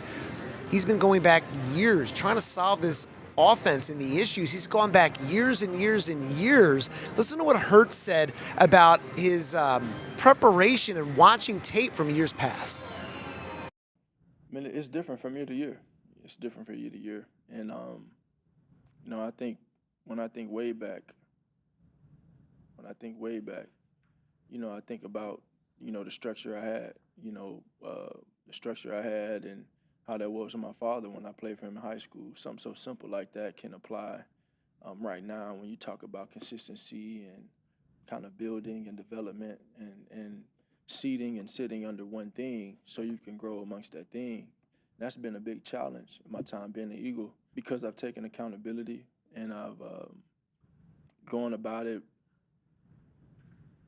in a humble way, and also it's you got to have an appetite to improve, and you improve most when things are uncomfortable, and I think maybe when things aren't going your way, it's about how you respond in those times. That's when you take those leaps. That's when you take those steps. And so to answer your question, I think all of the things that I've been able to experience, the things that have been on my path, those things have taught me how to self-correct in ways. Those things have taught me how to assess things and say, okay, I made a mistake. I know the importance of not being a repeat offender in something. But I think self-correction is a very powerful thing as a player, and especially when you got a lot of change around you. And so being able to have conversations about that and always trying to, in some ways, get people up to speed on how you see things, and then respect their perspective on how they see it, and just work to try and go win the game. All of that is for the same reason. It's not for a certain outcome. It's not for how I look or the aesthetic of what it is. It's just about finding a way to win, and that's where my heart has always sat with the game. And there you have it. He's trying to figure it out, and he has the history to say, I'm going to give this guy the benefit of the doubt. Jalen Hurts, he's been unbelievable, and I think about the history of the city. Let's not run this guy out of town. He could go down as the greatest quarterback in Eagles history, and look, the last 3 games, it's been bad, right? 3 touchdowns, an interception, he's fumbled. It's been rough, and a report came out that Hurts doesn't want to run as much this season, and look, his numbers are down. Hurts has denied the fact that he's like, I don't know how we got here, that I don't want to run as much. The numbers suggest certainly that he hasn't obviously been running as much, but I was saying earlier, you can't have it both ways. You can't say earlier in his career, everybody thought he was running too much, and we're worried about him getting hurt. The same worries we had with Carson Wentz and Michael Vick and Kevin Cobb and Donovan McNabb. Oh, they're running too much. You can't have it both ways. And so at the end of the day, I don't care how it looks as long as they're winning. And obviously it comes to the forefront when they are losing, and it becomes a big problem. But I think he's working at it, and he's trying to solve it and figure it out. And I think there's a lot of blame to go around, but I think to take the pressure off Jalen Hurts is key here. And, Patullo did say that the playbook is as big as ever. They're trying to find explosive plays, and certainly let's hope so that they figure this out when you think about what they have in front of them. 5 games to go, including the Chargers on Monday Night Football. All right, can we talk some baseball, please? The winter meetings are coming up in Orlando this upcoming week. Phillies have a lot of decisions to make. It has been very, very, very quiet so far with the Phillies. What are they going to do with Kyle Schwarber? What are they going to do with JT Realmuto, Ranger Suarez, Nick Castellanos? It sounds like he may be on his way out. We're going to find out what's going to happen with all of that, but it's certainly a big offseason, maybe at the crossroads here with the Philadelphia Phillies after the way things ended last season. Our next guest on the show today, let's bring in former Phillies general manager Ruben Amaro Jr., now a baseball analyst for NBC Sports Philadelphia. Ruben, thanks for joining the show. Glad to see you today. Thanks, Jeff. Jack, thanks for having me, and excited to be to talk with you here on PHOY. Thank you so much. Obviously, a big week coming up for the Phillies in baseball. I want to talk to you first, though. It's been about a year since you unveiled Slug Ball. I know that's something that's a passion project that you've spent a lot of time on, a lot of work on. It's been about a year. Tell us about, for all those that don't know about Slug Ball, tell me about Slug Ball. If you're giving me a sales pitch right now on this 4-on-4 baseball competition. I think Slug Ball is sort of a team-based, short-form version of baseball, and it's built around the best part of the game, and that's hitting. It's a 4-on-4 team game. It's hitting only. There's no fielding, no base running, none of that. And it's built for competition, camaraderie, without the full-time commitment of a traditional baseball game. There's digital scoring, stat tracking, and there's all types of different things. Now, it's situational hitting. It's not about hitting the ball out of the baseball park. It's about situational hitting and being able to utilize and to control the bat, hit the ball opposite field, hit it up the middle, pull it. There's all types of different ways that you can score points, but it's basically, in a lot of ways, it's a little bit what you see in a game like pickleball that has been sort of an iteration of tennis and ping pong, and it's something that we think that a lot of people can enjoy. We're trying to hit a lot of different demographics, one of them being from high school kids all the way up through people of my age, 60 years old and older, who can still handle the bat. I think it is genius because, when you think about it, I grew up playing baseball, obviously not well, but, you grew up playing baseball, but you don't see, pickup baseball games. I mean, it's hard to find 18 guys or 18 girls. It's hard to find all those people. So this is a way to do it on a smaller scale where you still have that competition. You're still doing baseball. Do you look at it that way that, okay, it could be the Top Golf or it could be the next pickleball? Yeah, I think that's what sort of what we're shooting for. We're trying to scale it slowly. I think that we've had a few competitions already, and they've gone off very, very well. We're working on expanding a little bit. We're working on doing alumni games for for colleges. Guys who come back, they don't want to play a full game of baseball. Why don't we play a slug ball matchup against 4-on-4 or 8-on-8 or whatever the case may be.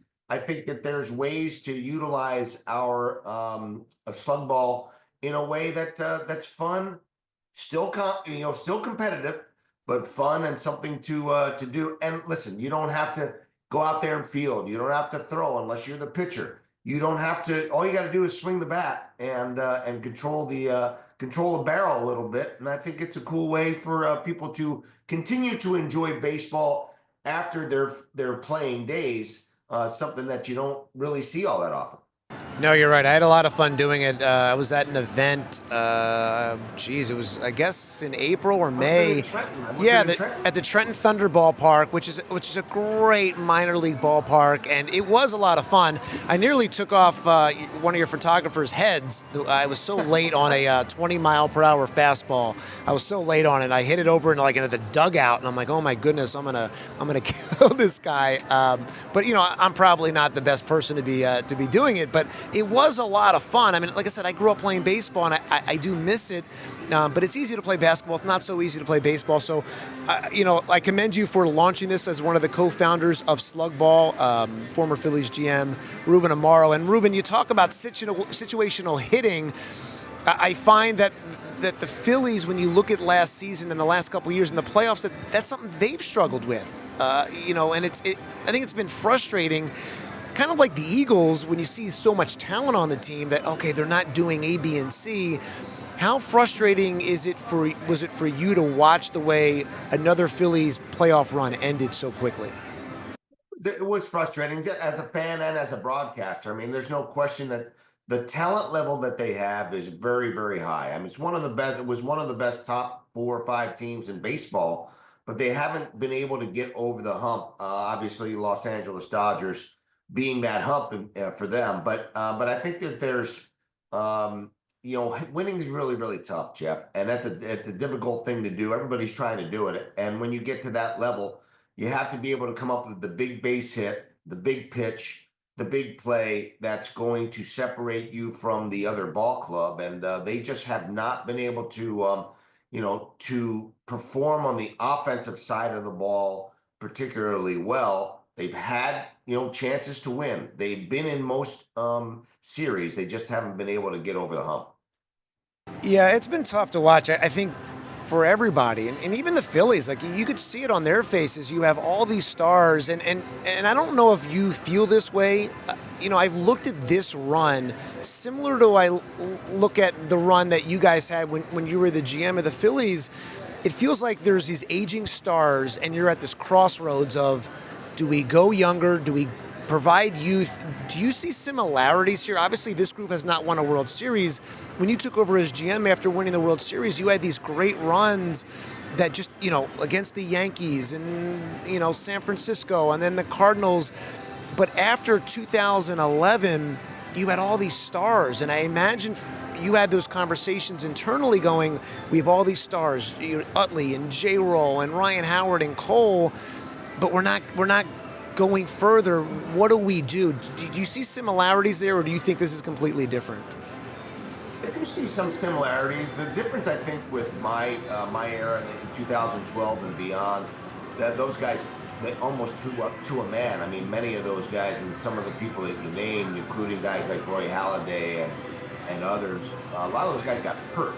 And so when those guys go down and they physically are not able to perform, then it makes it even more difficult when you have multiples of those guys. These guys are not. These guys are in pretty good shape. They're not hurt. They are aging. They're starting to get older, but I think their performance level is still going to be very, very high, even for the next couple of years, depending on whether they bring Kyle Schwarber back, JT back. JT sort of dropped off a little bit offensively, but defensively he's been very good.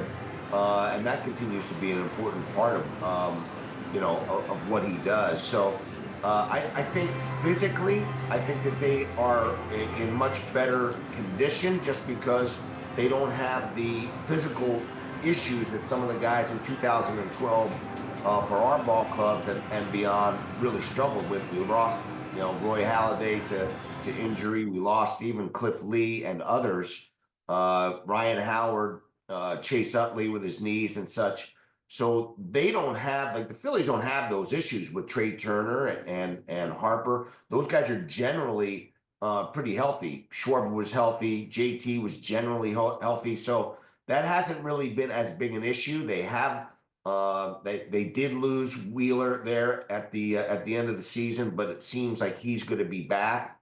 So I think injuries have been a little bit of a different story, but they've had opportunities. I like to think that it's a little bit more like the late 70s Phillies, where they still have a lot of talent. They just need something, a spark, something to get them over the hump, whether it's that Pete Rose type player or whatever the case may be, to get them over the hump to win it as they did in 1980. I'm hopeful that this team, all it needs is like one little piece here and there to try to get them over the hump. So what do you think the Phillies will do? These are two questions. What do you think the Phillies will do with Schwarber, with Real Muto, with Ranger Suarez, and obviously Nick Castellanos, maybe even Alec Boehm? What do you think they will do, and what would you do? You have had the experience of being a general manager. You've been in the game your whole life. What would you do, and what do you think will happen?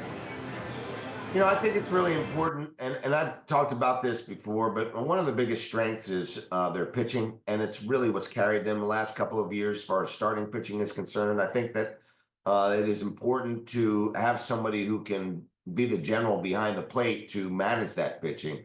I think JT is important to them in a lot of different ways. I think that Kyle Schwarber is every bit as important. And I do think that the Phillies will try and will ultimately be able to sign Kyle Schwarber. But if they don't, it will release them to be able to, to do some other things. There's some other players out there, the Cody Bellingers of the world, the Alex Bregmans of the world, and those types of players. I do believe that there's, and I knowing Dave Dombrowski, who is very astute, he's going to be a Hall of Fame general manager at some point. But this is a guy that I'm sure is lining up plan B, C, D, and E moving forward. But I do think that trying to shore up the catching position in JT and addressing center fielder are as important, maybe not quite as important as bringing back Kyle Schwarber. If you do bring back Kyle Schwarber and JT, then you're really having to put yourself in a position to be super creative. Then you have to think about moving a guy like maybe Strom or Bohm or even Marsh or Stott. I'm not sure if that's the right thing to do for this ball club. And I just feel like there's an opportunity to change things up if they possibly can. Now, if they do sign Schwarber and JT back, then I really think it is incumbent upon them to try to shake things up somehow, and that may constitute moving a guy like Alec Bohm.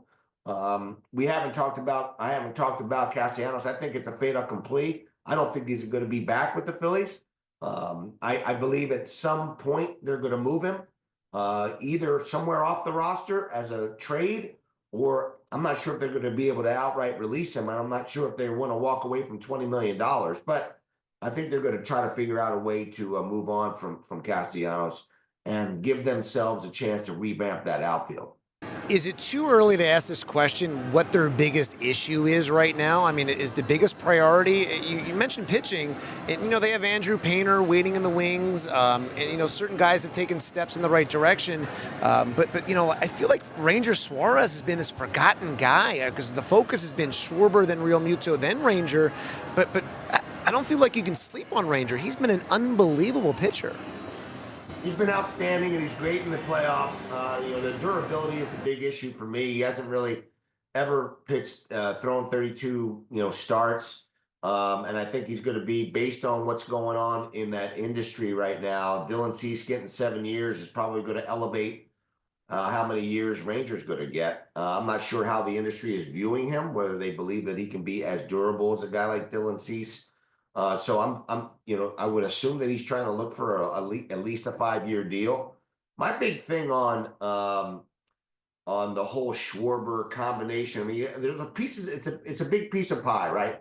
And they are not unlimited as far as their payroll is concerned. And they have limitations.